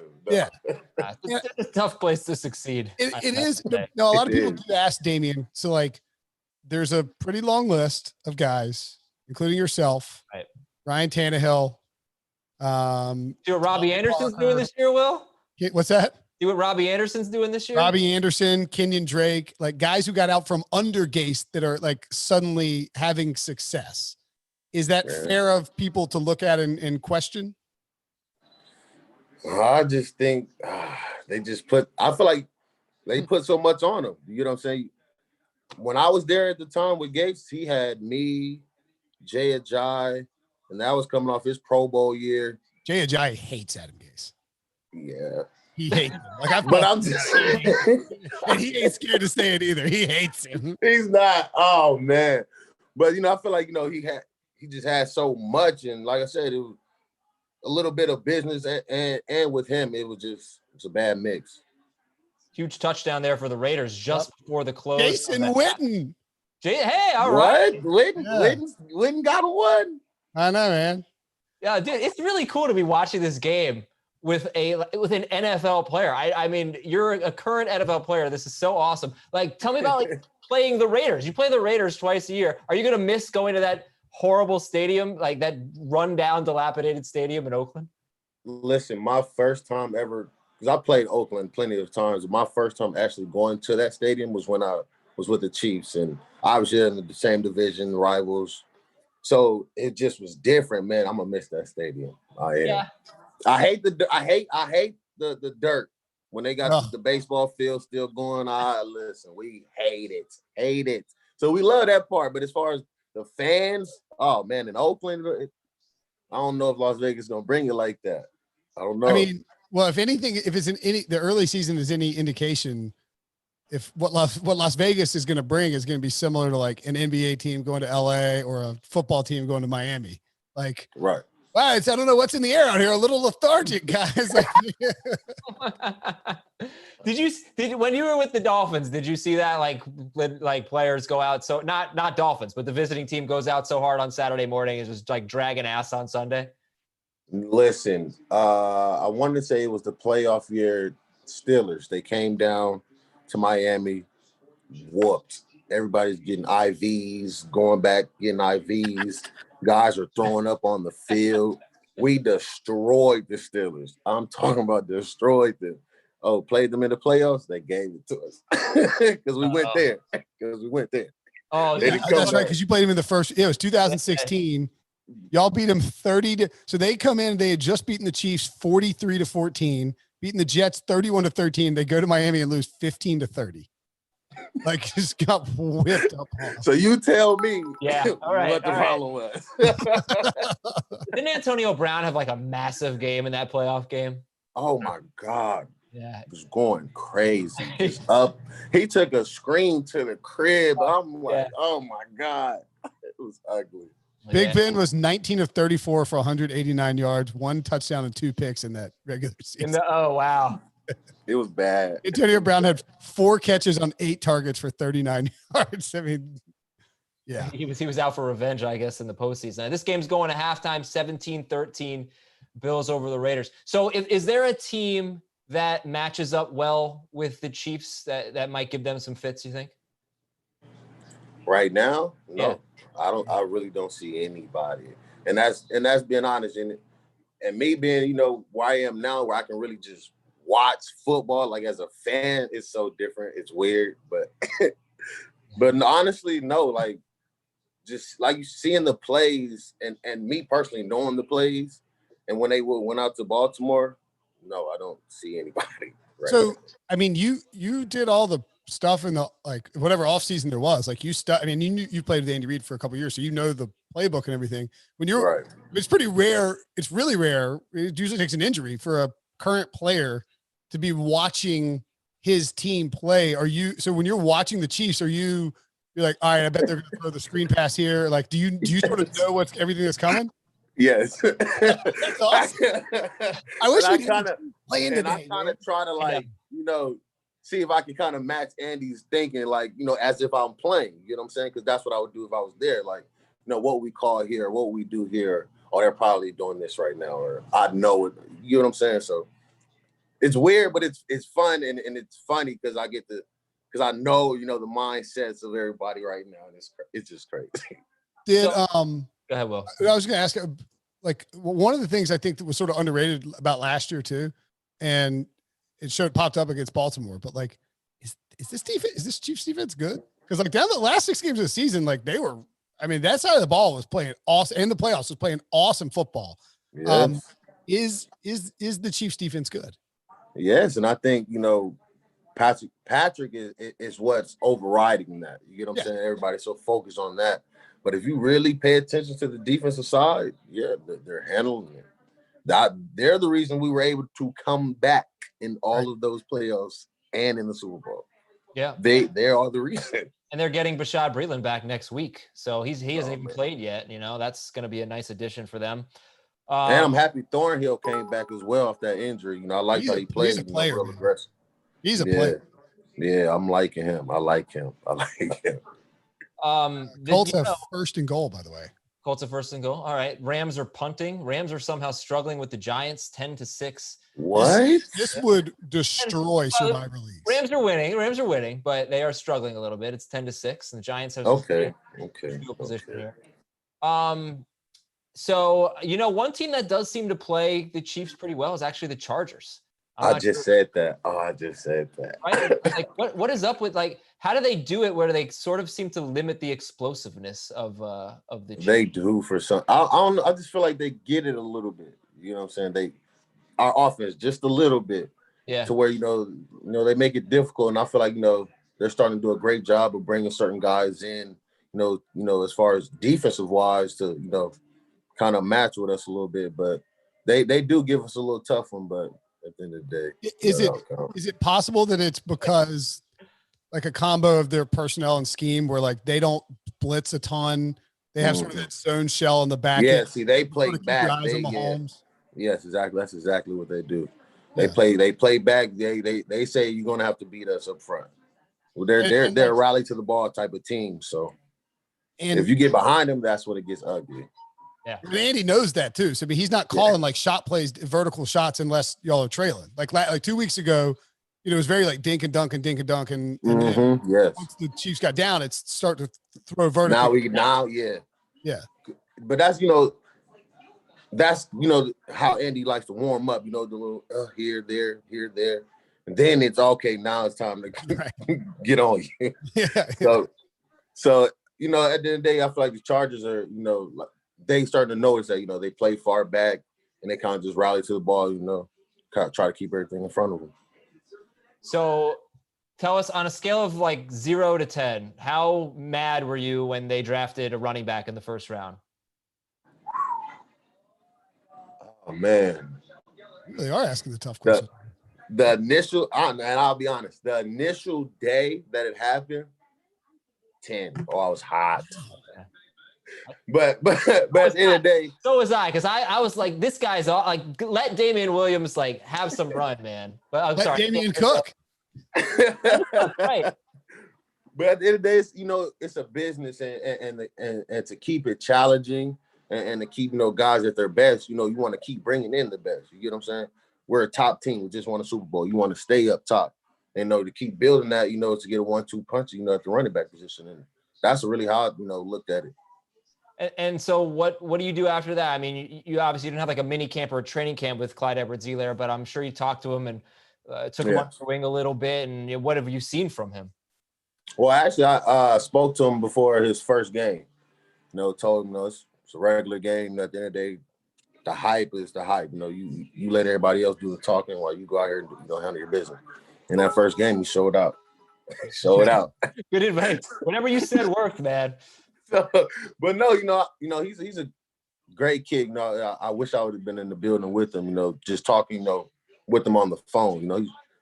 He's somebody I know we would have got along and we would have caused havoc in the backfield. So I have a theory that if you look at Andy's previous, look at his Eagles, whenever he drafted a rookie, he had LaShawn McCoy and Brian Westbrook. Did you have any inclination about what the split would have been? Because a lot of people were like Edwards-Helaire is great, but Damien's probably going to still be the number one guy there. Like there's not Andy prefers the veteran in the backfield, right? But primarily for pass protection and right. Well, I'm pretty sure and stern that going into the season, I'd have been a starter, but at the end of the day, nothing's guaranteed. This is you. Yeah, this is yours, and that's it. No. Right. So obviously, I went to work every day.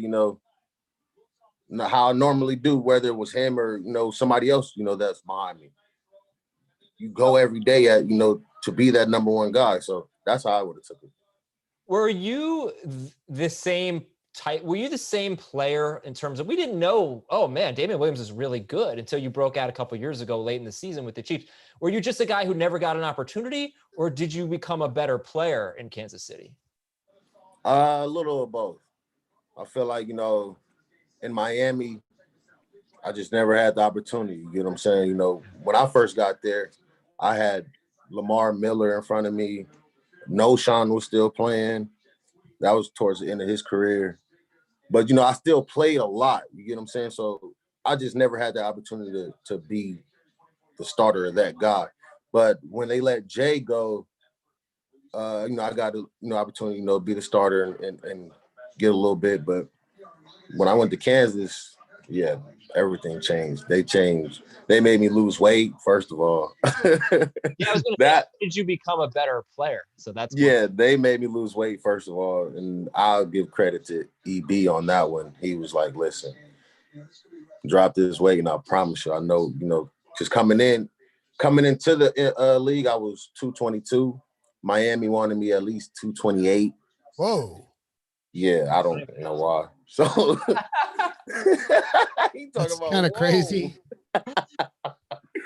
So I don't know. Like if you look at my Miami film, you can tell like I'm a lot bigger than what I was. Dude, in Kansas. When you got to Kansas City, if you you could, it was like he's just faster. What happened? He's he's just faster now. What happened? Don't get it wrong. Now I came out No, you're fast. But I'm saying you got to Kansas City. It's what does Andy Reid got? What is he putting in his was he feeding? No, but that's what he installs during the off season, and that's why I feel like the off season is important because he changes your speed. He makes you like me and Sammy Watkins got there at the same time. When I got there, he got there. So we didn't know how the practices were, any of that. When I tell you he pushed us like it was no other. Like there were times at camp, me and Sammy sitting in the tent like, dog. Andy would come over there like, and I promise you, Andy would come over there like, I got you, huh? I got you. Like he's like, I know. He's like, I just wore you into the ground. Like, Yes. Welcome to the Chiefs. Welcome. That's exactly what that. Welcome to the Chiefs. I'm sorry. Go ahead. No. Go ahead. No, I have to ask because I know, I'm not sure how much longer you're going to hang out here and you're going to be here till 6. You're more than welcome to stay. But we were talking to WWE wrestler King Corbin, who's a big Chiefs fan. Saw you guys sitting first row for the Super Bowl. And we were talking to him about all the injuries we've seen. And you mentioned training camp and how important it is. Do you have a theory as to why we're seeing so many injuries this year? Do you think the lack of preseason games, lack of really the mini camps and all the off-season OTAs, is that contributing? Is it fluky? Like, what do you have a take on the injuries we've seen so far? I feel like it could be a little what and what as far as fluky, but me personally, I feel like the off-season is important as far as, getting your body, just back into football performance. Like you have to the little drills we do is cutting, making these hard plants. Like in practice, in camp, you're going way harder than you would do in the game. You get what I'm saying? You have way more time to do that. So, and you're not having that repetition doing it over and over and over. Your body's not used to it. So when you go on the field and you just try to go, your body's not used to that because you didn't give it that time to. So I feel like, it's very important. You mentioned Eric Bieniemy. Yeah. Why are you surprised that nobody's given him a head coaching look yet? I really am. I really am. He's a smart dude, right? Oh my God. He's too smart. He's too smart. He's too smart. Well, it's a problem, right? Because he's over. Everybody thinks it's just Andy Reid. It's like he has to step out of Andy's shadow, right? Yeah, he does, because he's too smart. Like he knows what he's talking about. He knows what he's talking about. But the real problem is that like Doug Peterson and Matt Nagy didn't have to step out of Andy Reid's shadows to get a job. You know what I mean? Like true. Like if Eric Bieniemy was a white former NFL quarterback, like do you think he would still be Andy Reid's like right-hand guy, or would he have a job? No, not at all. He'd have a job. Not at all. Not at all. I feel like he would have a job if he was a white quarterback who was on Andy Reid. But I feel like everything with me is timing. I feel like he's gonna get that perfect time. Perfect job, and I feel like he's gonna be great. He's gonna be great. Well, I mean, you're right though. Like he could have maybe the Jets would have hired him. Like he probably would have taken the Jets job last year, right? And now he'd be like, "Why did I take the Jets?" Right? Yeah. No, I'm gonna tell you right now. He went to the Jets. He'd change that around. You know what? He might have his opportunity next year. I'm not sure, but that's a possibility. He's talking about I'm not sure. I'm pretty sure. We'll check it. Is it still halftime, Will? I think it's still halftime there. This is a long halftime. Giants are shooting themselves in the foot with their second false start penalty in the red zone, but they are going in for the game-winning score, potentially, trailing 10-6 at the Rams. I don't know if I call it a game-winning score in the third quarter. Sorry, go-ahead score. My bad. It's so good. Hey, Damien, what separates Andy Reid in the red zone? Like in terms of play calling and the concepts and stuff. So you got to think about everybody he has. Travis Kelce, Tyreek Hill. I don't even need to say Patrick. That's obvious. So, and then the young kid coming in and playing like he's playing. Like you have really so many options. McCole Hardman, Sammy Watkins. Like it's Demarcus Robinson. Like, and he's like he's like the black sheep of them all. Nobody really knows about DeMarcus Robinson. Right. So I'm telling you, he's like that. He's like that. He's like Eric Bieniemy under Andy Reid. You know what I'm saying? He's under so many great receivers that he's being overlooked. But it seems like everybody Andy has acquired since he got to Kansas City in the last few years, like because you ran a 4.45 coming out, like every dude on that offense runs 4.4 faster. Andy know what is he doing. Yeah, you get what I'm saying? Like I said, he's like a little kid with it. He's having fun, and like I said, he knows what he's doing. So there's nothing really for him to stress about. You know what I'm saying? All he has to do is go out there and tell us what to do and how to do it at full speed, and that's exactly what he gets.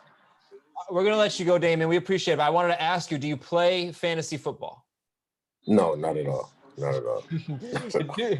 Do any of the Chiefs play fantasy football? Like, does it ever come up in the locker room? Are people ever talking about their fantasy teams? Not at all. Hell, man, what are you guys are missing out? Honestly, it's funny. I thought about doing it, but I was like, no, I can't do that. Dude, you should have done it. You would have won if you drafted yourself, or picked up yourself, and you went to Kansas City. You would have won some titles. Exactly. You were a championship winner for a bunch of people. Yeah, I know. Yeah. I know. See, that part I like. I like that. Yeah. I like that feeling. I like that. So, all right. So you have a basic idea of how it works, right? We draft players, we start them, they get score points, we score points. So who do you think is the number one pick? Like this year, going into this year, who do you think was the number one pick in fantasy drafts? Like the player, the NFL player that we as fantasy managers thought was the best player to have? Christian McCaffrey or yes, McCaffrey. Yeah. Okay. I thought you were gonna say Mahomes. No. As far because I know how it kind of works. You know what I'm saying? I know how it kind of works. I know the position. Everybody kind of right. Yeah. Oh yeah. We love running backs, man. We love running backs. So. And thank you for coming on and sharing some insight. I'm sorry I peppered you with some tough questions about South. No, I had a great time. That was awesome, man. Appreciate it. All right, thank you. Hey, buddy. All right. We hope to see him out there on our fantasy teams next year for sure. And we're getting ready for the second half. Well, what's going on here? I think we are. What's it with all these Chiefs guys are like just good dudes? It's winning culture. Oh, we missed a minute and a half of action. My bad. All right. Raiders with the ball. What was the I should know this. What was the spread on this game? Bills -3. -3. I think I would have taken the Bills. Who'd you take? Raiders. Took the Raiders. And honestly, like I didn't have any other reasoning other than I just had a feeling about the Raiders. I like the Raiders. My long running feud with the Carr family is a problem. What happened? I'm blocked by all 3 Carr brothers. Why would you I tweeted Darren Carr hates anybody. Darren's the youngest, or maybe Darren's the old. I can't remember, but Darren hates anybody who says he has a search on Twitter for Derek Carr, and like he and David Carr, who works at NFL Network, get very upset if you criticize Derek in any way. Derek's the youngest one. I mean, I get it. Like if my brother was an NFL quarterback, I'd be blasting anybody who criticized him too. But like, yeah, it kind of comes with the territory. Yeah, sure. Yeah. So what have you said? Have you crossed the line? No. Okay. Like David got mad last year. Do you remember that fourth down like screen or the fourth down play where Derek Carr at the end of the game where Derek Carr threw it into threw it away or threw it in the ground on like fourth down. Like they were going to lose the game if he doesn't get if he doesn't get forward. I don't remember. Well, so I tweeted, I was like, like with the video of it, and Raiders fan, David Carr quote tweeted was like, at CBS, this guy doesn't know what he's talking about, or like something like that. I was like, he's like, it's a screenplay. Anybody would know. I was like, well, I mean, it doesn't matter what the play is. You can't throw the ball away on 4th down and 12 with the game on the line. Yeah, no, you can't do that. You gotta throw it up. Ask for a prayer. If you're just joining us, you missed Damien Williams. He was awesome. We have Danny Woodhead coming on a little bit. We have Nando DeFino coming on in a little bit. I'm Adam Azer. That's Will Brinson. If you have any fantasy questions, fire away. What happened in the Giants game? They settled for a field goal, I'm assuming. Oh, I stopped watching. They are the yes, worst. They did. And the 9. They are the worst. So sorry. But still could be a first place potential matchup for first place next week. Carr scrambles for a first down, or I think just short of a first down. All right, let's take a look at some of the early games. More exciting than the later games. How about Detroit and New Orleans? This could have been a massive game for Alvin Kamara, but Latavius Murray gets 2 rushing touchdowns, 14 carries, 64 yards, 2 touchdowns, and it was still a tremendous game for Kamara. 83 yards and a touchdown on the ground and 3 catches for 36 yards. It's almost like if you played against Alvin Kamara today and he scored I feel like he got away with murder. 20 fantasy points in PPR, you're like, whew. He did. I mean, I only did 3 lineups for DFS, and I had him. He didn't even have a flame. Like I had him in all of them, and like he disappointed because he was like 50+% owned. Yeah. Because his target share has been so huge with Michael Thomas out. The Lions defense is terrible, and he was doing really well early. And it's not like they went away from him. I guess they sort of found Traquan Smith in the red zone, and Murray got 2 red zone carries, and that was the difference. That's the difference between. I mean, like if Kamara scores those 2 touchdowns, he has a huge game, and if not, absolutely. So we debated it on FFT last Monday. Who's the number? Oh, just more. No, fullback. Who's the number 1 pick? I think the fullback. Number 1 pick in fantasy for you right now. And by the way, a mea culpa before he even comes on. Nando DeFino said 2 weeks ago on this Twitch stream that Josh Jacobs would probably be like maybe 1 or 2 right now if you're redrafting. He's not. So he's not. But we were talking about the target share. Like Josh Jacobs has the share of the workload that I think warrants being a top 5 pick. Yeah, a lot of guys. Yeah, he's definitely in that discussion. I mean, Kamara's 1. I mean, I said Zeke in non or half PPR. Because you just figure when Michael Thomas comes back, it's going to be a little less production for Kamara, but they're obviously 1 and 2. Well, but I think the problem with Zeke too is like, are the Cowboys going to be settling in and running games out anytime in the future? He had 15 catches, I think, going into today. I mean, don't get me wrong, he's great, but like I just don't. He had 8 catches for 71 yards today. Yeah, because they were trailing. Well, yeah. So he's either going to get 20 carries or he's going to get 4 or 5 catches or more. And they pulled him off the field and used Tony Pollard for a 1-yard touchdown run. When they thought they were out of it. Yeah. Zeke, but if Zeke is on the field for that, he has a huge game. Absolutely. Yeah. As it is, he had 10 non-PPR, 18 PPR fantasy points. Yeah. I'm kind of over PPR, by the way. End zone target for Josh Jacobs. I just think we should go half PPR. It's ridiculous that Ezekiel Elliott has 8 more points in one format than another. Oh, what happened here? Oh, no. Don't tell me something happened on the kickoff for the Giants game. Did they run it back or something like that? Taken out of the I bet they ran it back, Will. Yep, they ran it back. Or they fumble. What are you talking about? All right, just a good return.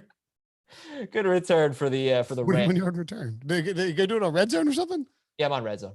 Oh, okay. Yeah. Oh, yeah. Sometimes red zone's way behind. All right. Red zone's always been behind. Big third. Well, I see what you're saying. They cut to it. They're like, and here's a kickoff. You're like, oh no. Here's what. Right. Yes. If red zone goes to a kickoff, you're like freaking out. Right, what do you do if you're Gruden here? You're down 4, 4th and 2, 4th and 1. I'm gonna go for it. I'm gonna go. It's the NFL, right? You're going for it. I bet he kicks. He's kicking. The Raiders defense has not been terrible. No. Aside from that one blown coverage early on, Daniel Carlson. I mean, 4th and 2. Yeah. I don't know, man. No, I'm going for it there. I would probably go for it here. You got it like that. That's what the smart. What do you think Andy Reid's doing there? I mean, granted he has Mahomes, but what do you think he's doing if he's coaching this Raiders team? Down 4, you're going. You go. Of course, you're going for it. He deserved to. Oh, snuck it in. Oh, he made it. All right, let's see what we got in this game so far. Josh Allen, a hot start, been a little quiet. 18 fantasy points. Devin Singletary, 7 carries for 37 yards. I feel like there have been like very few plays run. No, it's actually the time of possession must be really lopsided for the Raiders because let's take a look at that. They got a lot more carries. The Raiders have had the ball for 5 more minutes than the Bills. Yeah. Well, and you got to remember, like one of the Bills' score, Bills' first score was just on a shot play early on in the game. Yeah. Okay. Well, disappointing fantasy game. The late games have been absolute duds. Any questions? Fire away here. How do the Bears look with Nick Foles? It's 13-3. Colts get the ball first. That's a flag. 13-3 Colts. And in that game, Nick Foles. I predicted, just to spite Bears fans, I predicted 24-3 in this game. So that would be lovely. What the hell is going on? David Montgomery has 15 rushing yards. Yep. The Bears are not good, man. And they might still win this game. They're down 10 points. Yeah, no. They're 3-0, aren't they? Yeah, but I mean, like it required 2 16-point fourth quarter comebacks. Like that. Let's play a game. I haven't looked at the Giants-Rams box score. Let's guess the amount of rushing yards for Darrell Henderson and the amount of rushing yards for Devontae Freeman. Okay. I'm going to say 35 for Henderson and 8 for Freeman. I'll say those are really good guesses. I'll say, I mean, it's 10-9. Yeah. I'll say 42 for Henderson and 13 for Freeman. Devontae Freeman has 30 yards on 9 carries. Yeah. Henderson has 7 carries for. Oh no, the start of the week. Yeah, I know. He's crapping the bed. 7 carries, 20 yards. He's actually being outgained by Malcolm Brown, who also has 7 carries for 31 yards. Why is Jordan Wilkins running for the Colts? Is he? We just gave him 2 straight carries after starting on. Oh, man, dude, this is a really lousy slate. I mean, these games suck. Let's talk about the better games. Give me a game. Oh, this Bills Vegas game is good. It's 17. That's a good game. It's a good game, but it's not a great game for fantasy yet. No, there's so much time. Stuff gets crazy. Dude, that pass by Jarvis Landry, what a tremendous pass that was. Kevin Stefanski is a good coach. The play calls from the Browns in that game, the end around that Beckham took to the house. Maybe Landry threw a dime to Beckham. How did they let them? Why is Josh? Oh, he's kicking off. Never mind. Yeah, what are you worried about over here? I just saw Josh Allen like holding his shoulder. I was like, here they're about to show the dime to Landry. Are you buying the Are you buying the Browns 3-1? Yes.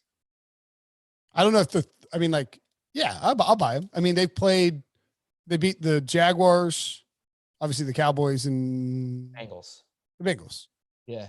So did they beat the Jaguars? Is that right? They did beat no. The Cleveland Browns. Who the They heck? lost to the Ravens. Who did they beat last week? They beat the football team. Josh Allen's going, God, they pump faking me. Why are you showing that? They beat the football team. The football team. Right. So I think there's we haven't seen them play we saw them play a good defense in the Ravens, and they really couldn't muster a whole lot. That's the one concern, I think, when you're talking about that team. But I mean, I buy that. Like, they have a great group of skill position guys. They've invested heavily in the offensive line through the draft and free agency to shore up the tackle problems. And Kevin Stefanski, we know, is a guy who is willing to use analytics and like intelligent play calling to get the most out of his players. You know, he ran tons of play action with the Vikings. And I think we're going to see more of that. Like, Baker Mayfield looks way more comfortable this year. He's slinging it, man. Like, I know people are a little disappointed because he only finished, I think, with 18 fantasy points. It was pretty much all in the first half. I don't know if he's going to be a good fantasy quarterback unless you can pick a matchup where he's going to have to throw a lot. Well, but he's playing. Here's the problem. Well, here's the problem. One, Jarvis Landry threw a touchdown pass. Yeah. Two, the Browns were leading. Who were they up? They were up 31-14 in the second quarter. So there's no chance you were going to see Baker Mayfield throwing a bunch in the second half. Like, they were by and large trying to run out the clock and use Kareem Hunt a bunch, and Hunt had 2 scores. I mean, Mayfield threw 30 times. He could easily end up having a monster game if the Cowboys had played well early instead of having to come back. Absolutely. No, I thought it'd be a little bit more of a competitive game, but geez, 49-38. The scores of these games this year, it's ridiculous. If you told me what Odell Beckham did, I would expect that Baker Mayfield had a huge game. That would be the disappointing part, I guess. So Mahesh wants to know, what do I do with Kenyon Drake, Jonathan Taylor, and Preston Williams? All right, Preston Williams you can drop. Jonathan Taylor, don't even worry about it. Like, start him every week. Jonathan Taylor's a good buy low, I think. Colts are good. They can run the ball effectively. Barely even the second half. So he's got 8 for 35. He's fine. Like, he's gonna end up with a good game. My suspicion. But Kenyon Drake, on the other hand, what do you do with Kenyon Drake? I'd buy a low Kenyon Drake.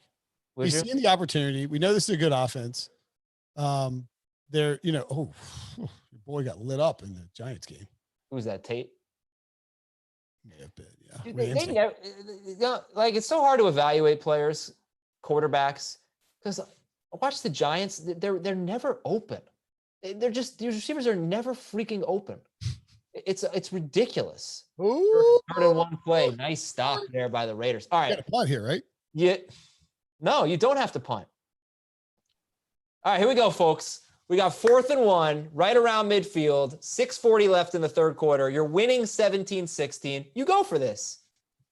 If you're the Bills? Yes, you go for it. Absolutely. Either way, I don't mind a punt at midfield. But they are going for it. So obviously I'm right, Will. Yeah, I guess actually I took the Raiders, and I want the Bills to punt. So I guess you do go for it. All right, they're going. Here we go. I think they have brought in a different running back. Oh, what a play call. That is beautiful. Brian Daboll has been calling a great game. So did not expect that. What is Stephon Diggs doing today? It's funny. 5 catches for 54 yards. Oh, that's pretty good. You got Darren Waller. Darren Waller's 5 for 55. Diggs is 4 for 54. Oh, sorry. Yes, they have basically the same stat line. Beckham in this game, by the way, let's go back to that game real quick. Beckham had 8 targets. Like, I'm selling high on Beckham right now. No way. Yes. I'm in on Beckham just being good. He is. Great play. He is. This is not the offense that's going to let him produce consistently. He's great because they run the ball too much. Dude, they scored 49 points. He threw 30 passes for 165 yards. Well, I mean, but I don't. My point is, there's not enough volume for Beckham. I disagree. Very efficient. On a Jarvis Landry pass and on an end around. Well, I mean, yeah, he was having a good game before, and he ended up having a monster game. He had like a 38. I just don't think that, like, it's not a knock on him. It's like, you just look at the targets. He's not going to get, how many times this year is Odell Beckham going to get 10 targets? So far, 1 out of 4 games. Maybe 3 times all year, I'm thinking. It's just not going to happen very often. Do I want to get Chipotle or do I want to order sushi for delivery? What do you think? Ask Twitch. We could do a poll. What do you think? Let's do a poll. The question is definitely, the answer is definitely Chipotle. Like, it's football Sunday. Who's eating sushi on football Sunday? I mean, I'll eat sushi whenever. That's like a Tuesday night out with friends kind of thing. What? I eat sushi all the time. Oh, sushi does not go with foot. Are you kidding? Would you go to a football game at a stadium and be like, oh, where's the sushi bar? No, of course not. Yeah, it's sushi. Fair point. Would you be like, where's the Chipotle? Yeah, I'd have a burrito. Absolutely. Hold on. I got to get my phone. It's plugged in. Okay. All right, I'll take over from here. Mahesh is voting for Chipotle or for sushi. That's, dude, Mahesh, I thought we were friends. Herb Boa says pizza and wings. Sushi. My wife so I get made fun of for sushi? No, everybody's on sushi train, I guess. Pizza and wings. Where's the poll? How do I see this poll? Oh, here we go. It's at the top. Current poll. Sushi's winning. No, it's tied. Only 4 votes in so far. I'm going to vote for Chipotle. So if I do sushi, I've got to do like Postmates and deal with the whole delivery thing. If I do Chipotle, my wife will go pick it up for me right now. Oh, well, it's a no-brainer, right? Yeah, it's a no-brainer. It's a no-brainer. If you're a good husband, Will, you obviously get sushi and don't make your wife go out to pick up the Chipotle. But I guess we're learning a lot about you right now. He's not even paying attention. We could say anything we want about Will Brinson. Wait, what do you learn about me? No, his wife wouldn't be picking up the sushi. He'd be saving his wife a trip if he would just get sushi, but instead he's sending her out. No, she's going out anyway. Okay. not an extra trip. She's going out anyway, and she's going to Total Wine to get some wine. And next to Total Wine, there is a Chipotle in the very near vicinity. Okay. And plus, I could have some delicious guac and chips without having to. Chips and guac. I love chips. Yeah, you have to get the chips, right? I mean, it's a little extra, but you got to get the chips. I don't like that they only offer 1 or 3 tacos. You like 2 tacos? I'd like 2 tacos and chips and guac would be great. 3 tacos and guac and chips is a bit. Couldn't your son have 1 taco and you just have 2? What's that? Couldn't your son have 1 taco? My son. Do 6-year-olds eat tacos? My son doesn't eat tacos. Oh, I wouldn't know. Not there yet. We'll find out eventually. All right, we're going to pick another game here from the early slate as the Rams are methodically moving down the field. Let's go with Minnesota-Houston. Pretty interesting game just from a Deshaun Watson standpoint. Was looking a little dicey there. He ends up with a solid game, 24 fantasy points, 33 pass attempts, 300 yards, 2 touchdowns. Watson also had only 9 rushing yards. It was not such a great game for David Johnson. And Will Fuller did have a great game, 6 catches, 108 yards, and a touchdown. The poll on the Twitch thing should have been tacos or burrito. How do you like? To me, I'm burrito all the way. You're burrito all the way? All the way. Yeah. Oh, the other thing about a burrito too is I could get the burrito, eat half of it for dinner, and then save half of it for lunch tomorrow. Yeah. The burritos. That's a no-brainer. Good call. Burritos are just like world class compared to tacos. What do you put in your burrito? What kind of topping? I go, oh, dude, listen, I've given this tip on the podcast before, and I actually had a like homemade kind of like bare bones burrito today. I guess I'd more call it a fajita. So I go rice. I don't like beans, chicken, cheese, tomato, and as a I'm telling you, I promise you, everybody, as a substitute for sour cream, Greek yogurt, non-flavored, just regular Greek. Oh, big play in the Rams game. What the hell? Cooper Kupp just took a huge one to the house. Greek yogurt is a substitute for sour cream, Will, in anything. So I agree with that. Yeah, Wait, yeah. So if you're going, what's your protein at Chipotle? Chicken. You're not a steak guy? Well, the pork would be the carnitas would be the best, but chicken's healthier, so chicken. Is chicken healthier than carnitas? Absolutely, yeah. I kind of want to try this carne asada. Oh, well, that's definitely not as healthy as as chicken. Oh my God, the Giants are terrible. All right, so Jared Goff gets his first touchdown of the game. Cooper Kupp Finally, we get a big play from him. And it is now an 8-point game, 17-9. Cooper Kupp had 3 catches for 7 yards before that. Now that is a 62-yard touchdown. And the guest of honor has finally arrived, and the party can begin. Nando DeFino is here. Nando, are you here? Sorry, man. I got a new camera. I didn't know how to turn it on. Nando, quick. Carne asada, Wilson. steak, chicken, barbacoa, or carnitas? Barbacoa. I think I'm with him. What's barbacoa? There it is. What's barbacoa? Isn't it like spicy? They even have that. They got the Chipotle right by the office, man. By the old I don't get it. What is barbacoa? Is it spicy? I don't do spicy. It's pork, man. Yeah. No, wait. There's barbecue chicken. My bad. Carnitas is pork. Carnitas. Carnitas. Yeah, carnitas. That's what I want. I want the spicy. That's what I said, man. All right. Yeah. What's up, Nando? How you doing? I thought Danny Woodhead was going to be here. I got better things to do. You got me. Will, take a look at Nando's background, Will. I don't know. Nando, move your head. Is that a real poster? Yeah. Thank you, Walgreens. That's amazing. Wait, you went and made that? Yeah. Oh, For my this? Yeah. He's my best friend. That's incredible. Oh my Just like God. to remind him.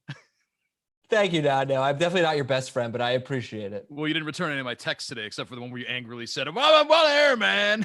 Stop testing. It's the second time in a row. What do you expect? You're not doing anything. You just prop someone up and let him talk for 5 minutes and then Interviewing reply. Damien Williams, and you're like texting me nonsense. It's like, come on. Can we talk about this game? How about this game? Which game? How about Josh Allen coming back in? I thought he was done the way he was holding this game, his arm and then his wrist and his shoulder. That was crazy. Well, the Raiders, did they just force a punt? I believe they forced a punt. And the Raiders getting the ball back. Nando, who do you think is going to win? By the way, Danny Woodhead joining us any minute now. So I think it's the Bills. I think it's going to be the Bills. Vegas they're missing too many guys on offense. I think the Although Raiders find a way. This Zay Jones Aguilar comeback story is pretty amazing. Well, not if you thought that Hunter Renfrow was going to have like the game of his life, which I did. You did too? Okay. I thought it was going to be Renfrow Beasley, but I think maybe Buffalo knows how to defend Renfrow because they have Beasley and they kind of run that same slot system. You work for the Athletic, Nando. Earlier today, I read in the Athletic that the Bills give up the 5th most yards to slot receivers in the NFL. So I thought, okay, it's going to be a great day for Hunter Renfrow. He has 1 catch for no yards on 3 targets. Well, maybe people learn from their errors, mistakes, shortcomings. Maybe. Maybe they said, hey, we're giving up the 5th most yards to slot. Why don't we stop that? Maybe. You never know. How about that? What are some of your early fantasy takeaways, Nando? T. Higgins, man, that's my biggest one. I thought T. Higgins actually having another good game and AJ Green not. Yeah. That's solid for me now. I can't argue. Oh, Danny Woodhead is going to join the program now as we are coming to the final minutes of the 3rd quarter. And it is a 17-16 game, Bills over the Raiders for the moment. Adam Azer here with Nando DeFino and Will Brinson. And Danny, are you with us? You can tell when you see his face at the top of the screen. I don't know why. Also, it says connecting to audio. I can see that too, man. I don't get why you're so confused by this. I heard the doorbell ring, so I thought, all right, we'll give him a second. We'll give him a second to come on in. You can see a poster 20 feet behind me, but you can't see connecting to audio on your screen. Did not see connecting to audio. We've been in this Zoom pandemic for like 9 months. Have you figured out how? This is probably the longest connecting to audio I think that I've experienced. It just threw me off. There we go. Hey, there he is. How we doing? What's up, Danny? Welcome to the show. How are you, man? I'm doing good. How are you guys? Doing great. We're watching a really good game here, 17-16. I'm disappointed, Danny, that we're not watching Chiefs Patriots right now. But I am too. Yeah, but we got that on Monday. Bills Raiders is not a bad backup plan. I like that the plan wasn't derailed. Like the plan to have a former Chiefs player and a former Patriots player was not derailed by there being no actual Chiefs and Patriots game. It worked out perfect, right? I mean, I played the Bills and I played the Raiders. So I guess, you're getting a former player that played them. So I guess that works, right? Absolutely. Yeah. So who's got, I don't know, scarier fans? Is it the Raiders, right? Yeah. Everyone talks about the black hole, man. That's just a tough deal to walk into. Man, like they kind of sucked when I played them. So I mean, like when we went up there, it was like, I don't know, like this is the black hole, because I had always heard about it when I was a fan or as a kid, and I get there and I'm like, yeah, there's nothing really scary. I mean, there's a couple scary human beings in there, Right. Yeah. but like other than that, I mean, it really wasn't that big of a deal. Was the dog pound any worse? Oh. Sorry, what? Was the dog pound any worse? You know, they were bad too, though, right? I mean, they were so bad. Like it's just one of those things. So it's like, no, it really wasn't. It wasn't that big of a deal. Seattle was kind of nuts, and the fans. Now the Bills are probably going to win because they just recovered a fumble. Oh, no, they Oh, didn't. no. The Raiders actually did. Wow, that's huge. You know, can you just be quiet? I really want to hear about Seattle playing in Seattle. That's a lot more interesting. Yeah. I was going to point out that Phillip Rivers is playing a football game right now. Danny's got a few passes. Oh yeah, I've been watching that too. I literally am just going back and forth games. I've never been a red zone guy, or never been, like, for the last 3 years, right? But I've never in the last 3 years been a red zone guy, because I still have buddies that play. Yeah. So I just kind of flip back and forth to those. Now that I'm in fantasy, though, it's like a little bit. I need the red zone every once in a while. So if, like, I don't have someone that I know playing, which isn't very often because I just retired, but yeah, I've been watching both those games. Indy's good. They got a good team. They have great coaches. I know a lot of their coaches, and they have some really, really good coaches. And that, yeah, I think they have a chance. Frank Reich was the offensive coordinator for you, right? Yeah, Frank Reich, and then the offensive coordinator Nick Sirianni. He was QB coach, right? Yeah, QB coach and receivers coach. One of the best receivers coaches I've ever been around. Really? And so he started as a receivers coach, went as a quarterbacks coach in year 2, like it was gonna, be such a bump up. But he's dealing with Phillip Rivers, right? So like, Phillip will take coaching, but he's gonna help the receive. He was one of the best coaches I've been around position wise. You might as well just have him go with the receivers, right? Phillip, I think, can take care of himself if he has to, and he's gonna they're good offensive coordinators. So he didn't need extra knowledge, but in the time that he was there, he had Ken Wisenhunt and he had Frank Reich in that room. He's going to do fine. I mean, he's going to learn enough, right? If he hasn't already learned a decent amount in his umpteen years that he's played. But that's the thing, is him at receivers coach was a better coach. I think he's going to be, you give him another, depending on how it goes in Indy, but like, you give him 5 years, I think he gets an opportunity for sure to be a head coach. He's that good. How is someone that much better as a receivers coach? Can you give me like a specific thing that he did that you just never saw anywhere else? Well, he was very hands-on, very good. He played, obviously, I think it was Division 3, but he had played. So there's you respect him a little bit. He was very, very good at technique. Sometimes you just get, and I'm not saying all places, but you get receivers coaches that are like, yeah, just run this route, get the depth right. Because you got a bunch of just savage athletes at receiver. That's just how it is. We all know that a lot of the best athletes are going to be receivers and corners, like when it comes to just athleticism. But he does such a good job he worked with Keenan Allen his rookie year. Keenan Allen, to me, may be the best route runner in the NFL. Yeah. To me, it's really not that close. There might be a couple other guys that are really, really good that are up there.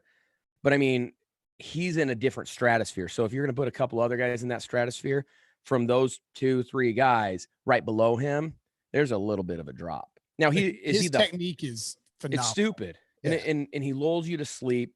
He's just really, really good at what he does. Anyways, back to Nick. Sorry about that. Yeah. He does a great job Keenan is physically gifted and just knows how to separate and win. And that's the number one thing you want in a receiver in the NFL is beating man-to-man. Because you can kill a team if you can beat them man-to-man. And Nick did the stuff, the techniques with him even more. And then you see it with some of the number 2, number 3, and even number 4 guys, because we had guys get hurt. Keenan got hurt. And guys come in and they end up doing some kind of incredible things. And you're like, who's that? And who's the famous Chargers wide receiver that blew up that fantasy year? Was it? Gosh, Dontrell Inman, wasn't it? No, Inman. I mean, Inman was really good, but there's somebody else. Was it Tyrell Williams? No. Oh, Seji. 0-2-2? Yeah. 0-2-2. He ended up being an incredible. Well, that was, and he caught a game-winning touchdown against the Chiefs in a 2-minute drill too. But he did do some really good things. He was talented also. I mean, you get to the NFL, man. Yeah. Most everyone's talented. Otherwise, you're getting released, right? Because why do we need someone that sucks at football? Because we don't. Not a good way to build a football team. It's just not. If you're building that football team, then maybe you should be fired. That's the way I look at it. But everyone's really good. But if you have guys that can take coaching and the coaching's actually good, because let's just be honest, not all the coaching's good in the NFL, but the guys that are really good makes the players that much better. What percent of your coaching, and I mean, obviously this is a little skewed by 2 years in New England, right. 2.5 years in New England, but what percent of your coaching over your career do you think was good? I was pretty fortunate. Yeah, I really was. So I would say, I don't know. I mean, if you're at New England, you're a good coach, or you're going to figure out how to be a good coach, or you're going to be fired. Like that, Bill treats the staff just like he treats the players. Like, if you're not good, like what's my use for you, right? Like what's the use? So let's just say pretty much everyone's good there. In New York, my first stop with Mangini, it was the same type of deal. If you're not a good coach, you're gone, because Mangini was the same way as Bill.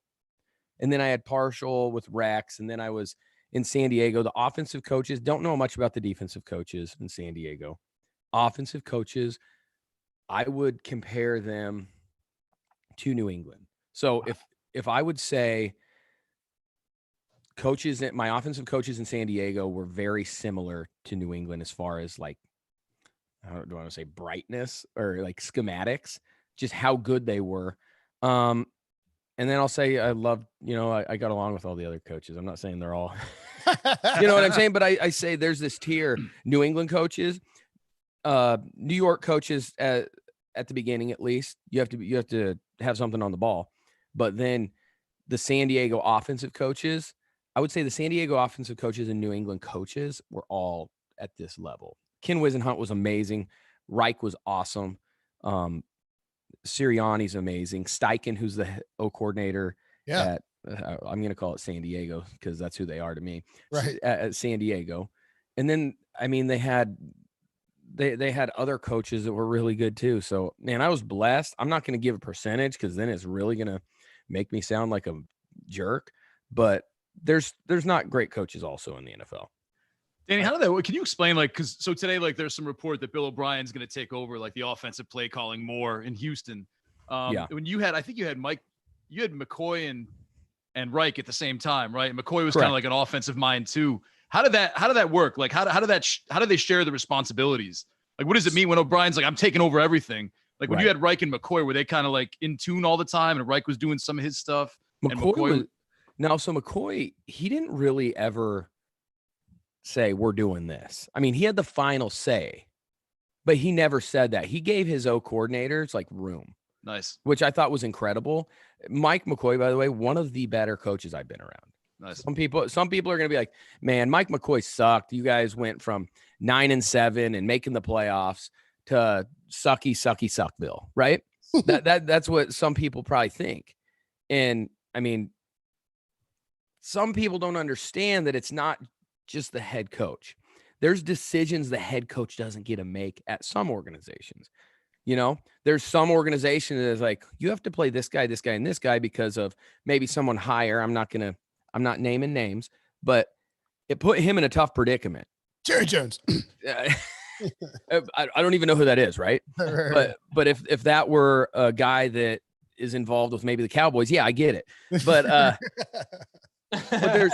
but there's people above that should not be making football decisions. This happens at all but about, I don't know, 5 places. Maybe 5. Yeah. And that's why when people ask me questions, they're like, who's going to win? It's well, I can count on one hand how many teams really are trying to win it all every England, year. Kansas City, Baltimore, Pittsburgh, and maybe somebody in the NFC. Seattle. Seattle, yeah. But like outside of that, they're just one-time wonders, right? Right. One-time wonders, which for that one time is wonderful.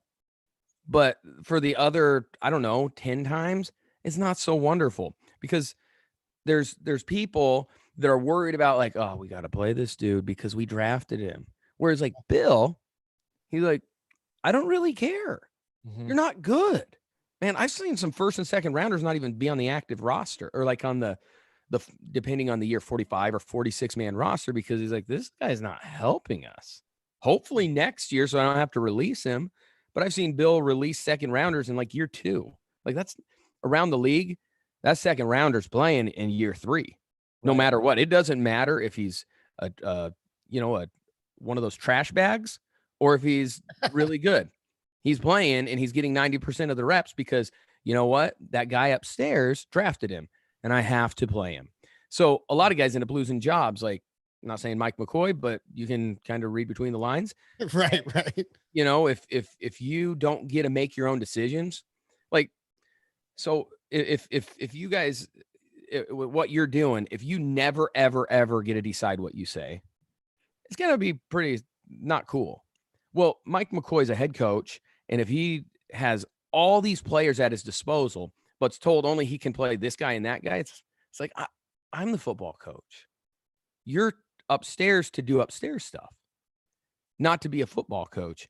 And that's kind of just what you run into with the NFL is there's 5, maybe 6 teams that really care about winning. And then you have the rest that are just like, hey, let's be a one-time wonder. And that's cool because sometimes you do win the Super Bowl after that. Well, that was pretty interesting. And I also, you guys are probably like, why do we bring this guy on? No. I just like, it's like, tell us more, man. Tell more stories. Crap. Okay, Why'd we get Woodhead? He's annoying. no. So it's like Keenan Allen was so cool. Like I want to know Damien more. Williams on before you. Yeah. And you're asking him about Adam Gase.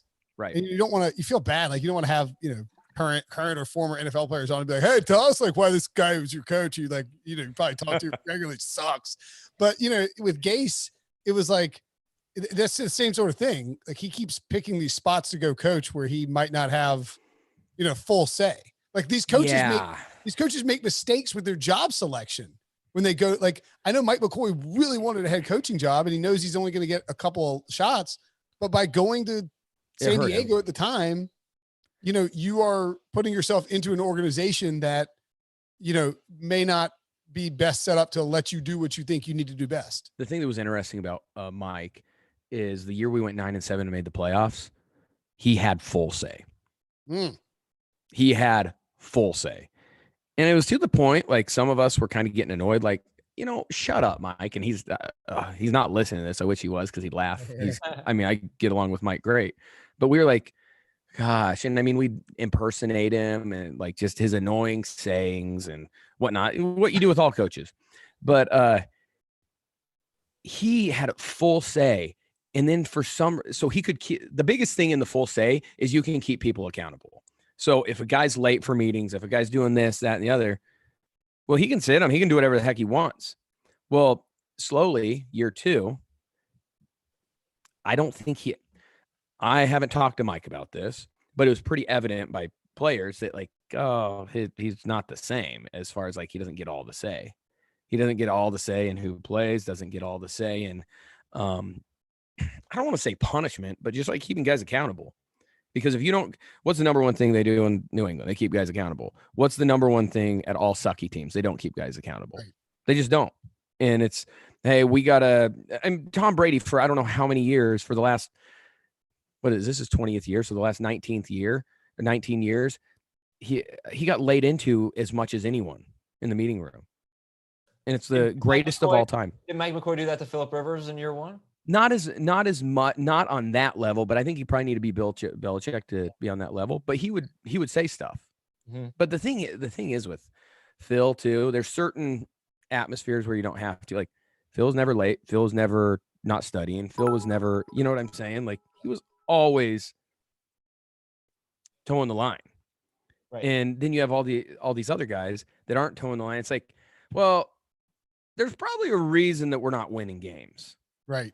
It's because guys aren't kept accountable. And then it gets frustrating for guys like myself, who's a veteran. It's like, I just want to win. I just want to win. That's all I want to do. And there's certain guys that know or have been in organizations like New England or just of that nature, where you're actually supposed to be kept accountable and you're supposed to do what you're supposed to do or what you signed to do. And if those people aren't kept accountable, it's seen by those other players, and it's really annoying. And it's really like, hey, we're one of those teams, right? We're one of those 25. But and also those players probably have, like, you can't say the players have such a influence, right? Or or a freedom that you can't be like, you can't go bust some dude's bees and be like, getting the, I can say bust your balls. You can say balls on here, man. I like bees. No. Bees sounds awesome though. Yeah, busting their bees. Busting their bees all over the place. Well, working all over the place. Over there, Will. Everywhere. Bees in there. No. So the thing is, you could, in certain people that were respected or whatnot, certain players could do that. But then you're also at a place where there's also going to be guys that probably shouldn't be doing that. And there's no respect for someone that does that. Like someone yelling at someone for doing something. I'm not going to name names, but someone yelling at someone for not, and it's like, oh wait, bro. Like, you rolled in 3 minutes late to your meeting. Like I don't want to, but like accountability, like you keep someone accountable. Doesn't make sense. Just doesn't make sense. Can I ask you another question about the Chargers? That you can ask me questions about anything. Okay. So I have a theory that the Chargers, and I went to NC State. So big Phillip Rivers guy. One of the best out there. Absolutely. And rooted for the Chargers. Like I always root for the Chargers. Now I root for the Colts. But me too. Good. Yeah, the Colts are up. By the way, I predicted 24-3 Colts over Bears, and Bears fans lit me up. It's 16-3 right now. Let's see if that holds. I will be thrashing them on Twitter for a hot minute. Rise above it, Will. Rise above it. Dominate them. Dominate them. Let them know that I said 24-3. Yeah, I'm going to be posting screenshots anyway. So you guys during the Mike McCoy years, even during the Norv Turner years, there's always, and now still, there's always this rash of injuries with the Chargers. Yes. Is the Chargers medical staff and training staff different than other places you've been to? I mean, they could a little. I mean, not that's going to make you get injured. You're allowed 3 passes on the show. No, I don't want to pass. I want to answer them. I like it. Yeah. Okay. Well, they did just stab Tyrod Taylor in the lung with a. Just give me a second. I was about to go there. Right.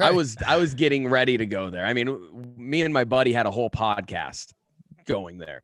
I don't think the guys getting injured is because of that. Because it's just football, and I will say this: San Diego, the Chargers just have terrible luck when it comes to that. I mean, there's a lot of other teams that do too. Like in the past, however many years, even when I was there in New England, we had terrible luck, but we had incredible depth. Right. Like also because Bill's not afraid to cut ties with people. So he waits until he finds someone. It's like, okay, it's good enough. Now we got 53 that we need or 53 that we want. So I don't think it's necessarily the training staff or the medical staff. Now, Tyrod Taylor, that's an interesting one. I've talked to a doctor, Dr. Chow. He's Pro Football Doc on Twitter. Yeah, we've had him on. Yeah. Okay, so he explained the whole thing. He's the old Chargers doctor, by the way. Yes, he is. He did my knee surgery. Probably. Okay. He has. Some people have been negative with him or about him.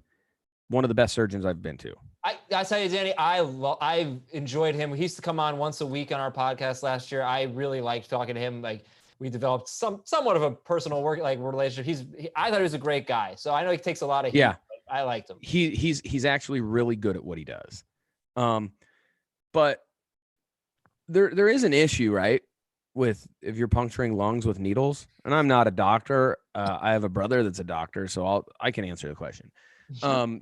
But it should be Matt Slauson. He's the one that I do a podcast with.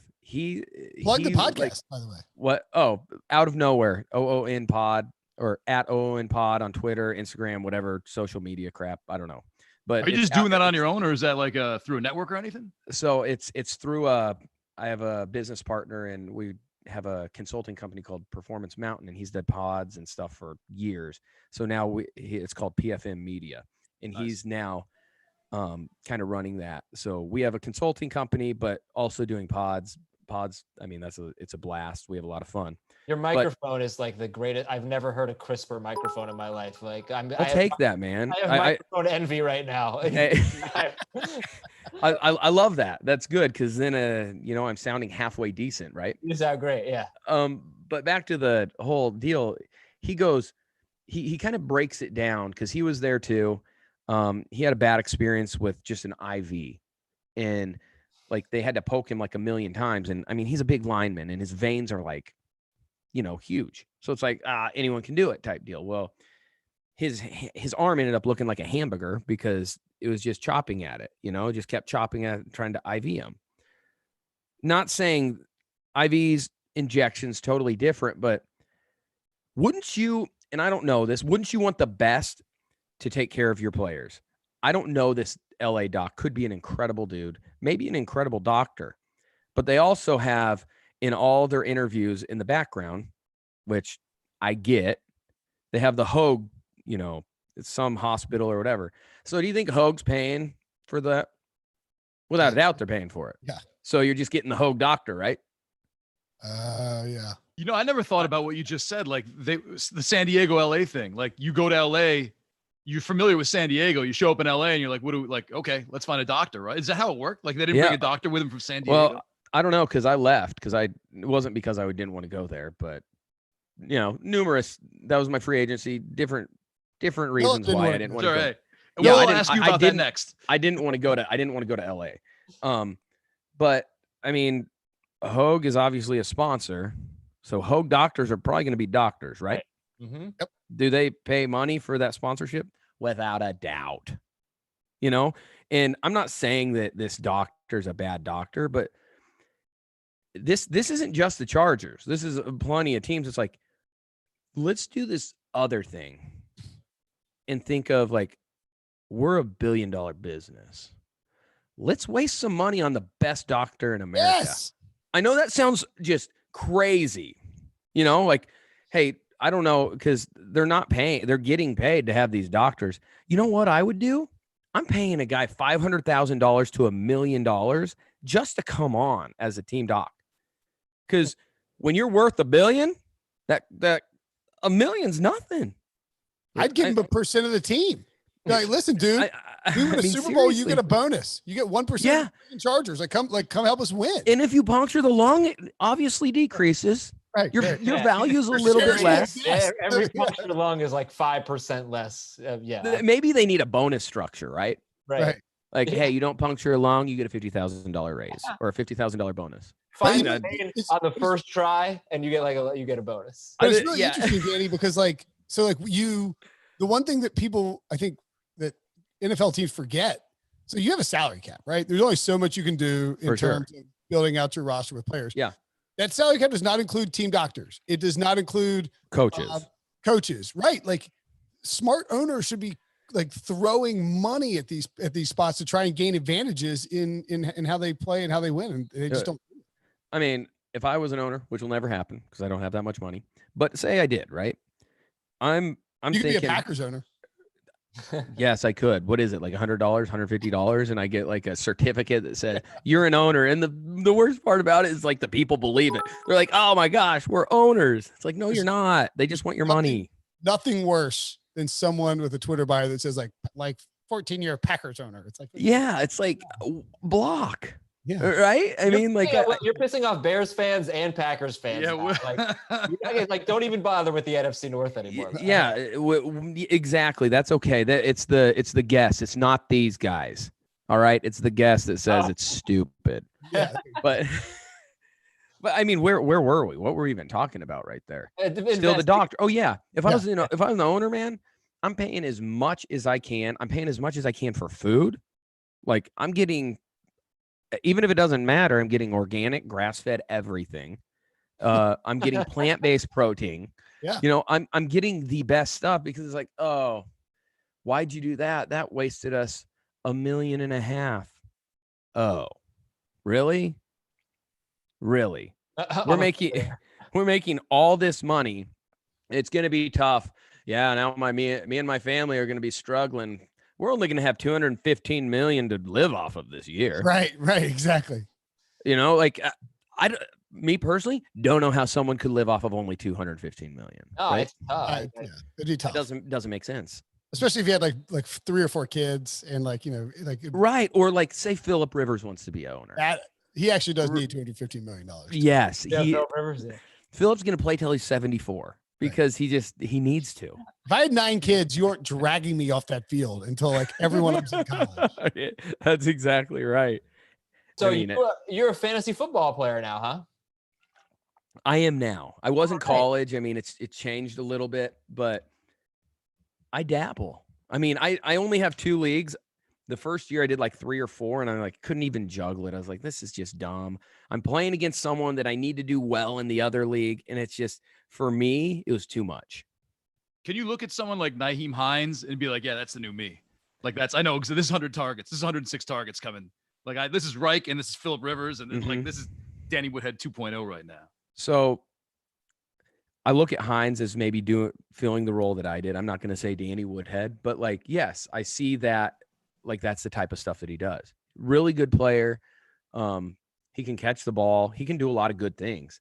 And you know what's funny is obviously in the PPR world, I was able to score points, right? Yeah. And I mean, that's what, if I'm a coach, I'm having a dog at that position anyways, because the most important part of the game is third down and red area.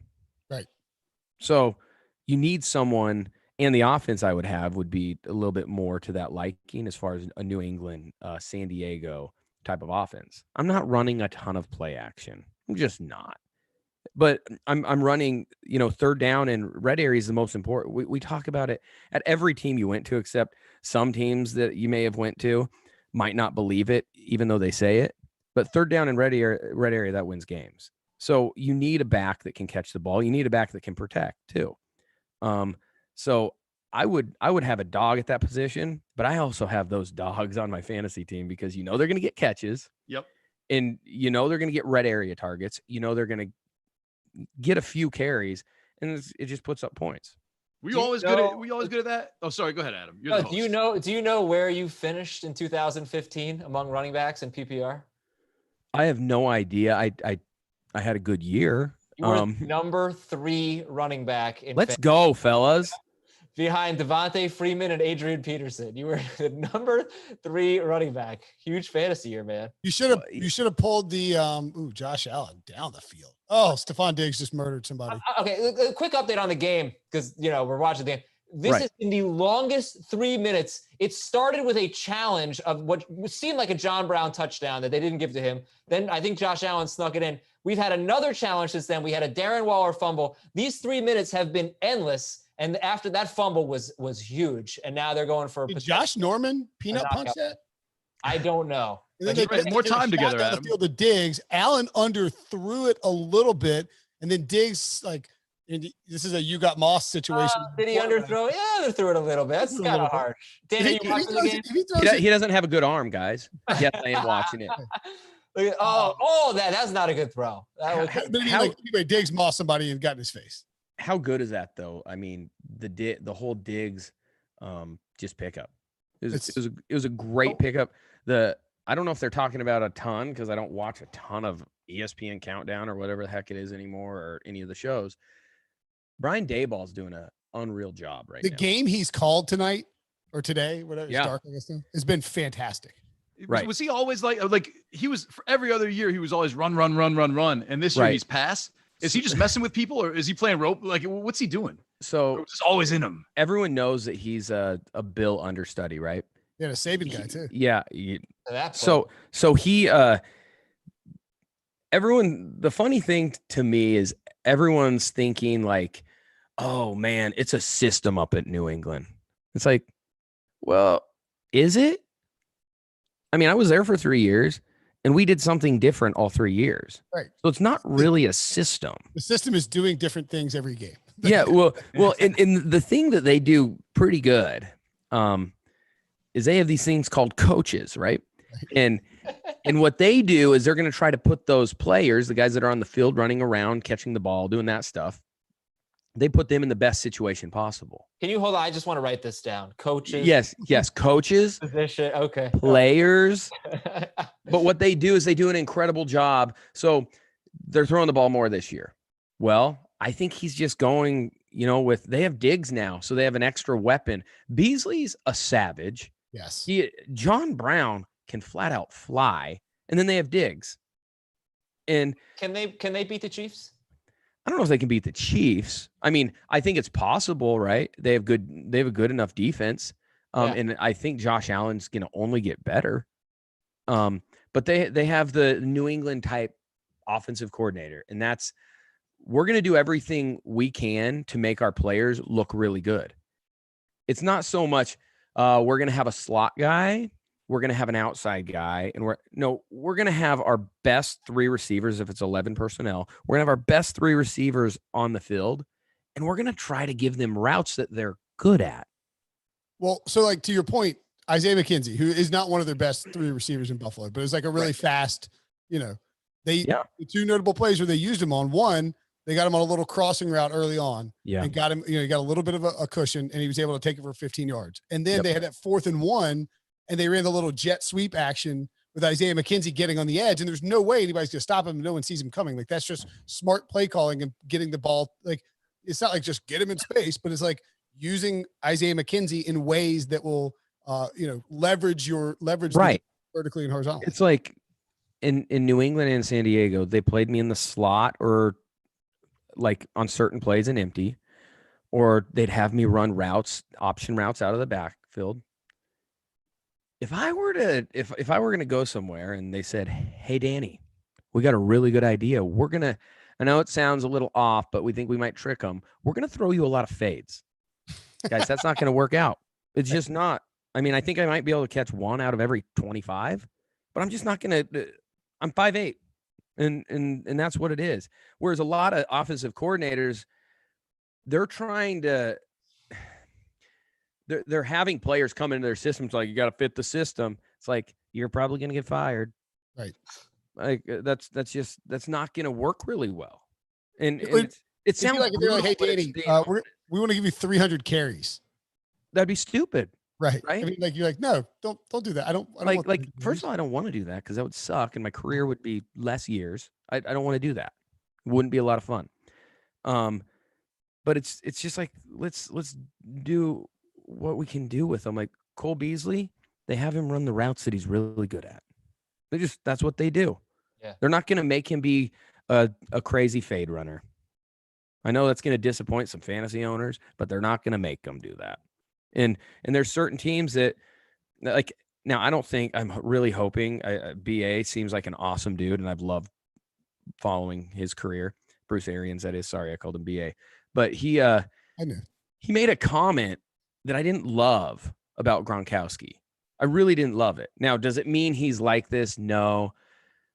But he said, well, in our offense, tight ends don't catch the ball a lot. Yeah. We didn't love it either from a fantasy well, it's in a fantasy standpoint, but it's also like, oh, yeah, you're right. I probably wouldn't target the best tight end. Yeah, why bring him in? I don't understand. Like, why bring him in if you're not going to target? I thought it was a waste of money, personally. I still think he's one of the best tight ends in the game. So I think it was a waste of money if you're going to be like, hey, we're going to have you play right tackle. Yeah. Well, OJ Howard ruptured his Achilles, we think, today. So yeah, I saw that. Try out for the year. So do you think now, because Howard had a big day, and I guess if you combine their production, they actually have been throwing a little bit to the tight ends, just not one in particular. Brate caught a touchdown today. Like, do you think Gronkowski's role increases now with Howard out? Plays wise, maybe. I don't know if throws wise. I would hope. Like, I'm targeting him because then the more you target him, the more that defenses have to prepare for him.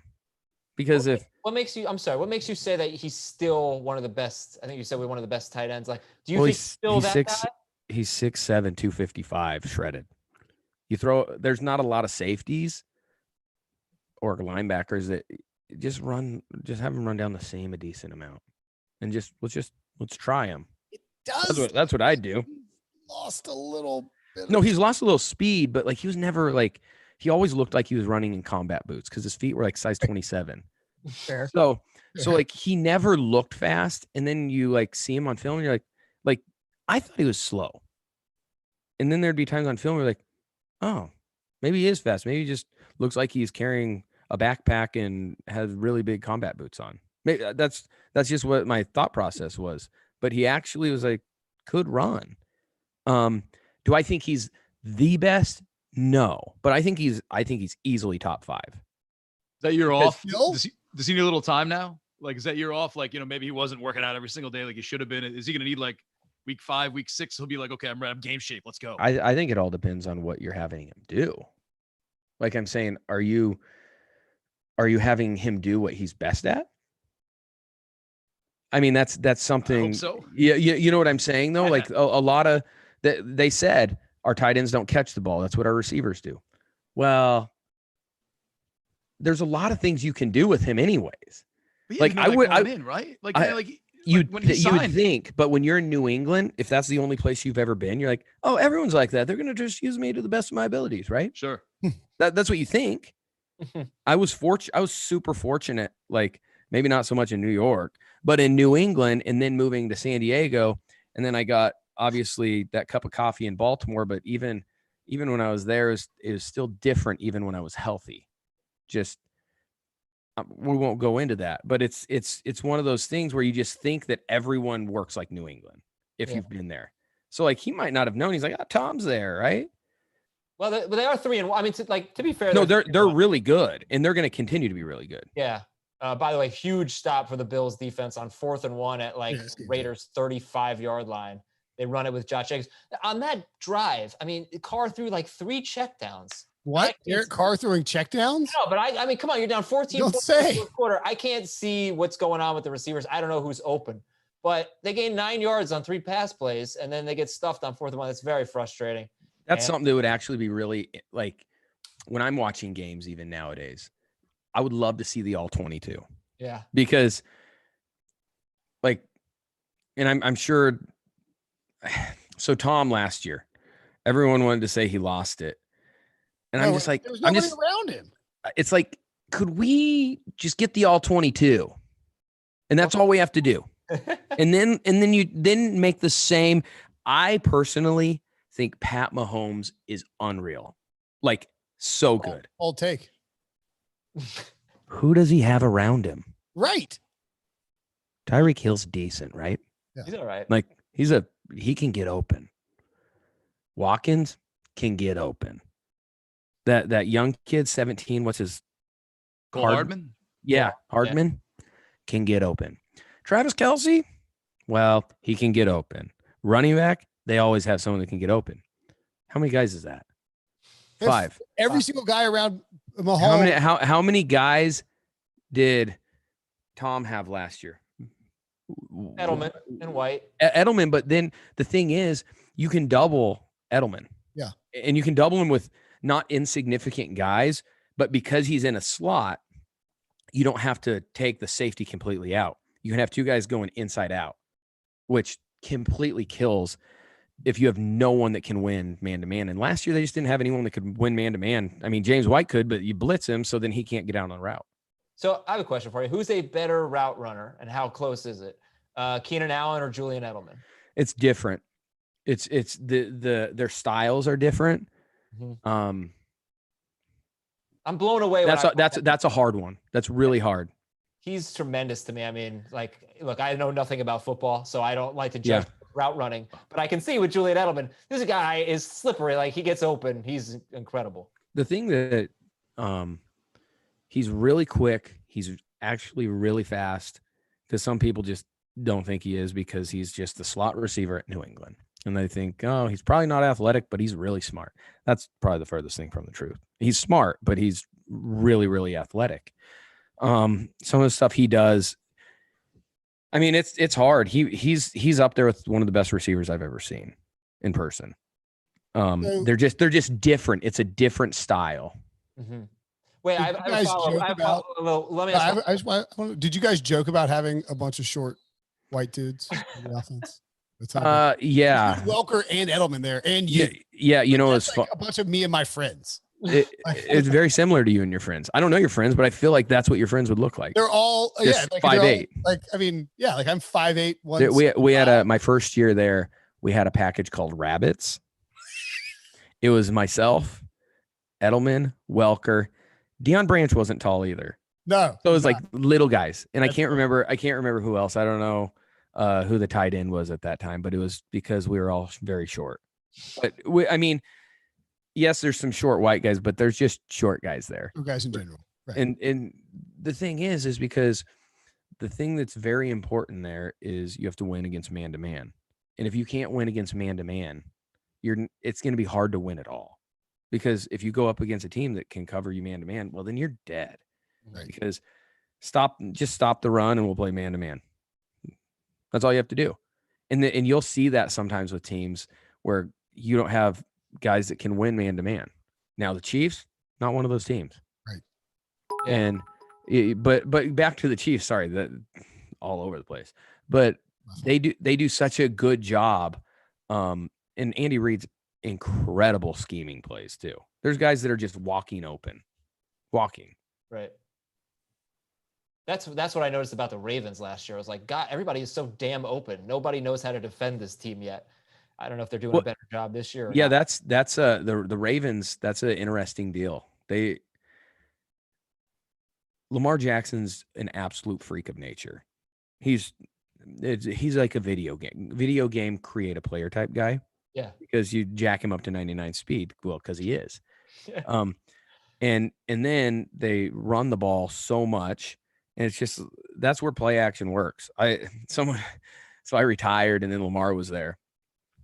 Someone goes, "Man, wouldn't you have loved to play with Lamar?" I go, "No, because I wouldn't have played. I would have never played. Like you need to be like a big bruiser. Like I love watching him, but man, I would have never wanted to play with him." No, he doesn't throw to the running backs. He takes off when he runs. Well, and if it's read option, I get it. I could still be getting smoked. I just didn't. It's always big personnel. I'm a little guy. I mean, that's like part of what makes the Ravens smart too. Is they wouldn't pair you with Lamar. You know what I mean? Like they wouldn't. Right. It would have been dumb. It would have been dumb. Right. We're always good at pass protection. We're always good at, like you mentioned pass protection before, and like we hear that a lot more now. Like sometimes when the rookies aren't playing. And like a couple weeks later, you find out, they can't pass protect, man. Like you mentioned that you were good at it. Was that like a natural thing for you? I mean, it was something that I had to. I was in college. I was good at cut blocking, but I wasn't good at just taking someone up top. That's really hard when you have 250 pounds running downhill at you. Now, The thing that I'd do is I'd say, all right, you come downhill at me. I'm going to do everything I can to break your knees. That was my thought. So then you do that the first time, they're not running really hard the next time. So more than anything, I tried to strategize. It's something I learned. But it was definitely something that I took pride in, but I think it was something that I had to learn to get better at. First couple years, probably not as great. I really wasn't. But it's something I had to improve, and I tried to focus on that every year. That's awesome. You hear that a lot more now, this pass protection thing. How did Hunter Renfrow not end up with the Patriots? Dude, that was a sick catch that he just made. All right, it was. Game, by the way. So huge mistake by Josh Allen to take a sack on that third down, and then they punted the ball. They're probably going to win, but I believe they were in field goal range. Could have gone up 17. Look, it wasn't a huge mistake by Josh Allen. It seemed like he had a chance to throw the ball away. It was a big play by the Raiders to get that sack, give themselves a chance. I'd say it's a big mistake. I think you're right on that. Okay, I'm kind of half watching. So, but thank you. If it's a football player said, I needed to ask you another question about Julian Edelman. Yeah. From afar, he seems like the biggest trash talker. Gets up every play. I feel like he's in someone's face. Yeah. Is that accurate? I mean, Jules was not afraid to let you know. Yeah. I don't know if it was every play, but the thing that I loved about Jules is a lot of the guys there in New England, and I think Bill's like, he knows when he's scouting or having interviews with people, they're trying to get 11 guys on the field that are going to try to rip your heart out and stomp on it. That's what they try to do. They want, when we were up by like 21 points, we were trying to get up by 28. And then we were trying to get up by 35. So everyone there wants to do everything they can to make you look terrible. Because a lot of the guys too, a lot of the guys that are there have chips on their shoulder. Like, all right, we're going to make everyone pay. And we're going to make everyone pay for never looking at us. Who do you think is Bill Belichick's favorite player of all time? Not me. I was only there for 3, so not me. You know what? A long time for Bill Belichick, isn't it?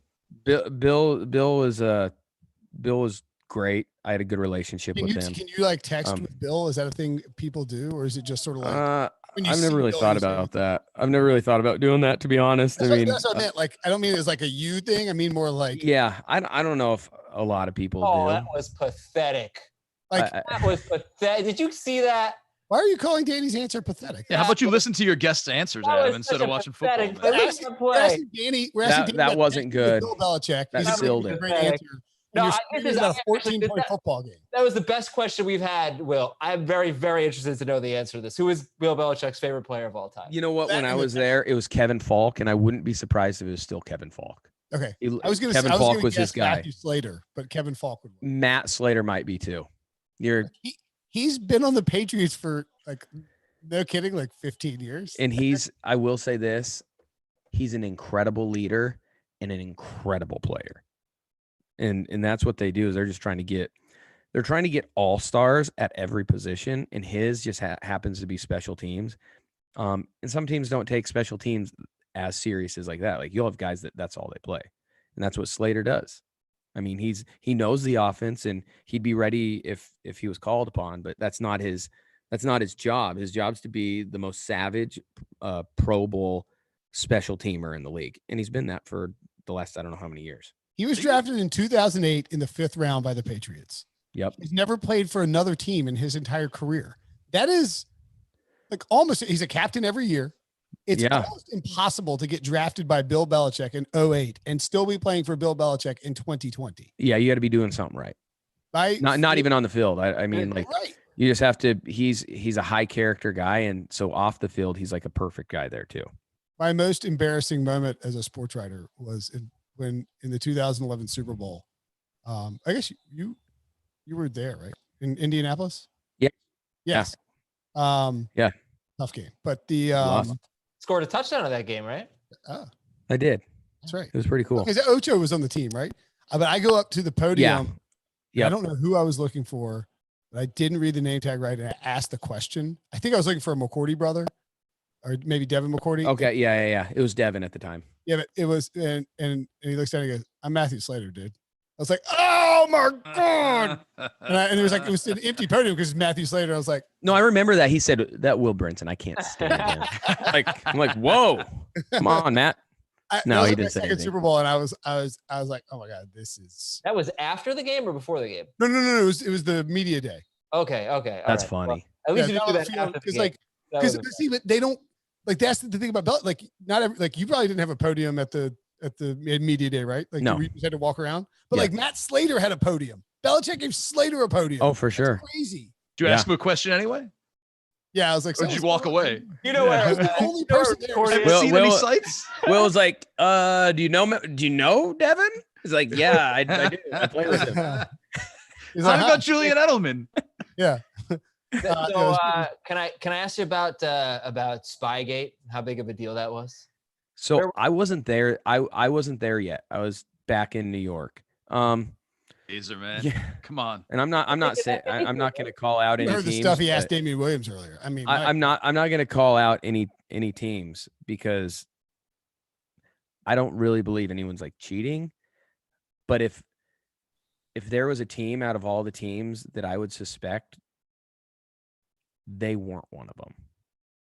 We were like so, and maybe it's because the years I was there, it was after Spygate, but like, it's like, oh, we got to get off the field. We went to 2 hours. Like it was like to the T on everything. So that was something that I found interesting because I was like, oh yeah, they're the cheaters. And I did not get any sort of vibe even close to that. Like it was almost completely the other end. You were with the Jets when the Jets turned them in. Stop making us timeline format. Get off the Wikipedia page. My rookie year was the year after. Oh, okay. But it was still tough. Adam's Googling Danny Woodhead Spygate. Right yeah, it's Danny Woodhead was actually the cameraman. Hazer's reading off a bunch of EDU biographies of you and messing all this up. Well, that's like exactly. So, Danny, you're married to Rachel Bilson. It was when they got Pop filming the Bengals, and it's like, do you think they're that stupid? I mean, they don't need the Bengals tape. I know, the worst team in the league, right? They're just filming. Right. Well, that's the thing is, I don't know what all that is. I'm guessing there's people on all 32 teams is probably trying to take advantage of every loophole or whatever. I mean, I'm sure there are. I've never seen it. I was fortunate I never saw it. Yeah. Like because that would have been super weird. Oh, we're cheating and we're not winning. Yeah. But think about this. Chew on this for a minute. What teams have gotten in trouble besides the Patriots for cheating? Like everybody? Not everybody.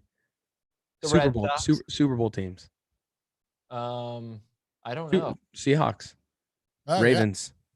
They're all Super Bowl winners. Like think about it. Exactly. It's always like the year after. It's like, oh, they had too much contact. It's like it's all these like terrible teams that are like, man, that's not fair. They're winning Super Bowls, right? Yeah. Like that's not fair. Let's turn them in. Yeah. I mean, we've probably been doing worse, but turn them in. But to your point, it's like the teams that win a lot are teams like Bill Belichick's whole thing is he's willing to push up to the edge as much as possible. Oh, the other teams are too. It's just Right. You're not. Why catch them? It's cool if they're 4-12. Why catch them? I want them to keep cheating like they're cheating. The Saints. Yeah, exactly. Now, I don't think I personally like. Fortunately, I wasn't on one of those teams at least when it was happening. But I'm just saying, like the teams that get caught cheating, which the Spygate, yeah, that was if all of that was, yeah, that's bad. But I'm just saying, like all the teams that get in trouble for anything, they're all like Super Bowl winning teams. Oh, that's not fair, big brothers. That's kind of true. Yeah. Oh, they're deflating the footballs over there. Oh my gosh. Yeah. Don't like who's turning the Bengals in? Right. No one. Yeah. They need to have like remember when the Ray Farmer was the GM for the Browns and he got popped for like texting down to Mike Pettin, like texting like, here, you need to do this play. And everybody's like, I bet he was doing it because they suck. And it was like, nobody's like, how dare they ruin the sanctity of football? They're like, these goobers. And more than anything, it's embarrassing that it's a GM trying to even having any say in anything. Weren't you just talking about that earlier, Danny? Yeah. Like even think about it. Like John Lynch, he lets Kyle Shanahan coach. Right. Yeah. Weird. So weird. Go ahead. Go ahead. No, I was gonna say, when it's like Jason Garrett, you think he has like a headset on. It's really, when he was at the Cowboys, it was really just like, what if it was just country music? Or no, with like, but like Jerry Jones can press a button and cut the music and talk to him. Like elevator waiting music. He's on hold with Jerry Jones the entire game, except when he wants to pop in. And you just tell him, hey, put that guy in. All right, fine. We got to throw the ball to Amari. I mean, we gave a first round pick for him. What are we doing here? We got 2 minutes, 52 seconds left. It is a 14-point game. Give me so what's your take on the Patriots Chiefs game tomorrow and how difficult it's going to be for them to have to go through this, fly the morning of, get to Kansas City? I mean, if you feel like if any team could handle something like that, it would be the Patriots. What do you think? They're not going to make any excuses. I mean, if they win, they win. They lose, they lose. I think it's going to be, my thing is it's going to be a little weird because they've been game planning for Cam to be the quarterback. Brian Hoyer's not Cam. Do you think? No. We're not going to run any zone. Brian Hoyer's a rabbit. yeah, he's a rabbit. He's small. You've seen them stand next to each other. Cam's like 7 feet tall, it looks like. But I think Brian Hoyer, I don't think they're worried about going in with him because he's very capable. He's been in the system. He's gonna get them in the right plays. It's just Kansas City's really freaking good.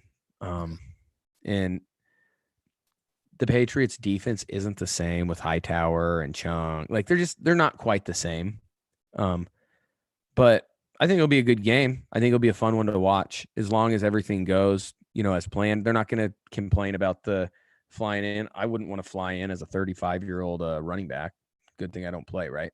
Because I'd have jet lag, whatever it may be. It'll suck, but that's just something they have to deal with. And I don't think anyone's complaining. All right. Danny, tell us about your podcast. You're awesome, and your company. Well, my awesome mic. Not gonna tell because I'm not endorsed by them. If you're gonna pay me, I'll say something, guys. But no, it's called Out of Nowhere. It's with 10-year NFL lineman Matt Slauson. He also played 10 years. We've been buddies. He lives in Nebraska also, and basically we go on and just have fun.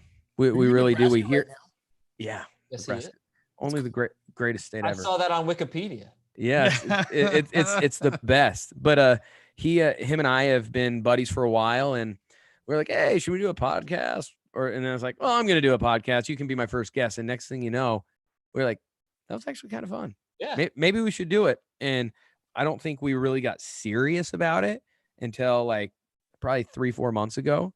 And yeah, we basically just have on athletes, mainly football players, and then we've also had some golfers on because we both are very passionate about golf. Whoa, for real? Yeah, love golf. I'm wearing a hat that says golf. Yes. So. No, I play. I don't know. I was like, I like golf too. I play about 4 times a week. Oh, so, that's fantastic. Huh? Yeah, it is. Yeah, football player, huh? Yeah, it's awesome. So what we do is we have people on and we have them tell their stories because our stories are kind of interesting, and we see that all stories are kind of interesting. And we came out of nowhere, and everyone's stories kind of come out of nowhere. And then, I mean, we talk current stuff. Obviously, we brought Chow on to talk about the debacle in LA, with the needle puncture in the lung. So we have fun. We don't take ourselves too serious, and just try to make people laugh a little, especially during this time, man. Like, there's too much negativity in this world, and we're just trying to bring if we can bring a glimpse of fun or lightheartedness, then I think we accomplished something. Looking forward to listening to it, and thank you very much for coming on, spending a lot of time with us. Very generous of you, and thanks for all the stories. Hey, thanks for having me. I really appreciate it, and good luck with all your fantasy teams. To you. You too, man. We'll see you guys. All right, see you, Danny. Allen Robinson with a touchdown here. And oh no! We're gonna have some. Who did he catch that on? Azer. Now that he's gone, can you admit you're on DannyWoodheadFacts.net? I'm serious. What are you talking about? Oh man, we're embarrassed of you right now. What are you talking about? Shut up, Nando. Danny, about that time you played for the Broncos. I was doing a little research before I came into the show. I was interviewing someone. He wasn't on the team for Spygate. I didn't know I was doing that. It was just off the top of my head. Dude, I wasn't how could you, man? Spygate in my notes. He was such a nice guy. He was giving these great answers, these amazing answers. I just went to follow Danny on Twitter because apparently David Montgomery with a 2-point conversion. He's followed by Phil Mickelson. Danny, it says here you're 52 years old. We've got definitely 2 onside kicks coming up here. We're definitely going to have one for Chicago. We'll see if the Raiders. You definitely get a foot. You dated Katie Couric for 4 years, Danny. Talk about that. Oh man, you're a licensed pilot. Nando, what if we've been able to create a fake Danny Woodhead website really quick? And he's yeah, like DannyWoodheadFacts.biz. Yeah, he's just reading off. And he's like, I guess everyone knows, Danny, your favorite pizza is Detroit-style pizza. I got a gluten allergy, actually.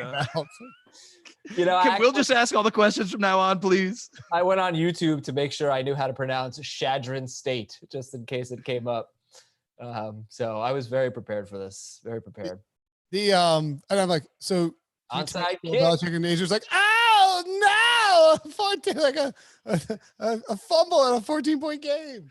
I want to watch the game. He's giving this beautiful, deep, introspective answer. Yeah, dang it, TV. I'm Adam Mazer. We're watching the game. It's the watch party presented by Lowe's. Okay. Now can we all three games? Yeah, except you didn't talk about the game for 25 minutes. Then all of a sudden he's like, let me tell you about my personal relationships and beliefs. Can I get a Hunter Renfrow? Trey Burton onside recovery against the Bears. Revenge. She got it. Oh no. Right. He's not with the Bears anymore. He's on the Colts. Yeah. Hunter Renfrow has got to have 60 yards by now. Just from glancing up at the TV. 5 for 57, almost all of it on this drive. And he's going to catch a touchdown right here. 4th and 1. 4th and 1, touchdown Renfrow. Let's go. Snap the ball. Let's go. Look to your right. No, the other way. Theo Riddick's in there, huh? Oh, nice grab. I knew I should have started Nelson Aguilar. I knew it.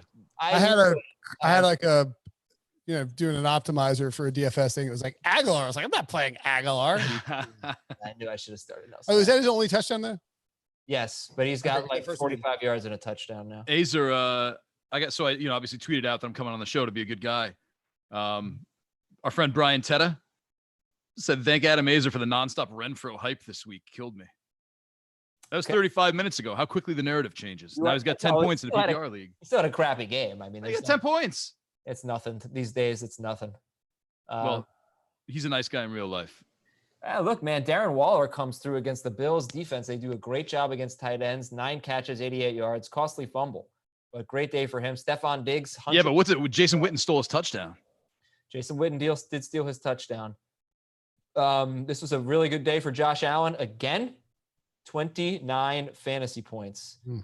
He did not score. Oh, he did score a rushing touchdown. Yes, he did. You know what's crazy? How much better Buffalo is? How much what? How much better Buffalo is with Diggs? And how much not better Arizona is with DeAndre Hopkins. Like, that's like the tale of 2 receivers getting traded, just like one to a very good place and transforming the team, and one to a place where he might be like messing with the beautiful harmony they had or something. Well, we asked Woodhead about the Bills throwing more early. They're throwing like at a crazy rate on early downs. Yeah. And I think that I remember last offseason when they lost, there was sort of an impetus. They were like, we need to give the offense a gear because we can't compete with Kansas City. We can't compete with Baltimore. We can't compete with these teams if we don't have that extra gear. I think getting Diggs and then being a little more aggressive. So like, I don't think it was like Brian Dable, like it's not like he was like, I refuse to, throw on early downs. I think it was just sort of how they wanted to construct it in the early going. Now they're like, all right, let's cut Allen like loose a little bit. But these teams, they need to be seeing what Russell Wilson and Josh Allen are doing. Set your quarterback free in the modern NFL. You don't need to pound the ball to say that though. It's funny you say that because the 49ers and the Ravens were probably the two of the 3 best offenses last year. I mean, the Ravens is a different scenario though. Like historically, that's not like there's never been a team built like the Ravens. Correct. But the Niners were certainly a ground. What about the Vic? And the Packers look like they never, the Vic Falcons, maybe the Vic Eagles. Maybe the Vic Eagles. Yeah. Even then he was running a Andy Reid system. Right. All right, guys, I want to ask you a question here. Are you pulling him off Twitch? No. You should. Are you pulling off Danny Woodhead facts? Very elitist. I was send this link to Will. Send this link to Will. Danny, it says here you own 17 Volkswagens. Prop bets. Talk about that. Prop bets for tonight. All right, I'm going to throw some out there. Carson Wentz over 1.5 touchdown passes. I would take the over there. Okay. He's got no one to throw it to. 200 and I'll take the over because of that. How about that, Azer? What's the 2.5 over? What better odds can I get for that? I don't know. All right. Total passing guard 230.5. I'll give the over on that. I think he's going to randomly have a 370-yard game with all these backups. I think they could win. I think they might just win somehow. How about Daniel Jones? Are you kidding me? How bad are the Giants? Daniel Jones throwing an interception on that final drive. Jameis Jones. Oh my God. Jameis Jones? Jameis Jones. Jameis Jones? Jeez, that's not as good as Danny Dimes. Can you bench him? All these people calling for Dwayne Haskins to be benched before this week. Weren't saying anything about Daniel Jones. Can't bench Daniel Jones. Why not? Colt McCoy. Oh, yeah, let's go with Colt McCoy. That's a great idea. Maybe it fits the system better, Adam. How about Greg Ward, 46.5 receiving yards? Oh, he'll have 123 and 2 touchdowns. Ooh, Zach Ertz, 57.5. I got to go over on that. I go under on that. Who's Hakeem Butler? That's who's going to shine tonight, Adam. Tight end Hakeem Butler. I got, Miles Sanders, total 59.5 rushing yards. That's interesting. I would take the over there too. Why are the Bills? So we're taking the over on everything? Are these the ones you can't combine on a parlay, or can you? There's some that you can't. They're like, oh, these two are related, so you can't combine them. See if I got any. I got Brandon Ayuk, 43.5 receiving yards. I'd go under. What's his name is back? Debo Samuel's back, right? Did they announce an active yet? No, said he was going to play. He said he's going to play, but not that much. Who's running the ball? George Kittle. Jeez. They have one timeout. What are you doing? Because they'd have to punt, right? Did you shout out Lowe's yet? Yes, I shouted out Lowe's. I painted some stuff around the house today. Thought of Lowe's. Thought of you. That's good. That's a really creepy thing you put together there. Very creepy. What? Painting? Yeah, the painting. This is you. This is all available on the internet. Oh, it's not like I had to look hard in my personal photo collection. There's no way that picture of me from that wedding is just readily available. That one's not. But now it is. Bills taking a knee. That one's not ready. I legit. The Bills could beat the Chiefs. The Bills are the second best team in the AFC. Bam. Actually, I take that back. All these are for my phone, except for this one with you with the plaid shirt on. What do you think about that take? Bills are the second best team in the AFC. Better than the Ravens, better than the Steelers. It's week 4, man. Okay, well, I'm not allowed to say it. I would have to wait till week 15. Yeah. You're just jumping on the bandwagon. If you would have said this 4 weeks ago, I'd have been like, that's very bold of you. I thought they were going to win the division. I picked them to win the division. Let's see the bet slip. Picks who to win the division? The Bills. Oh, wow. Local area man picks team favorite to win division to win division. How about that? What does this minus 275 mean next to their name? That's great.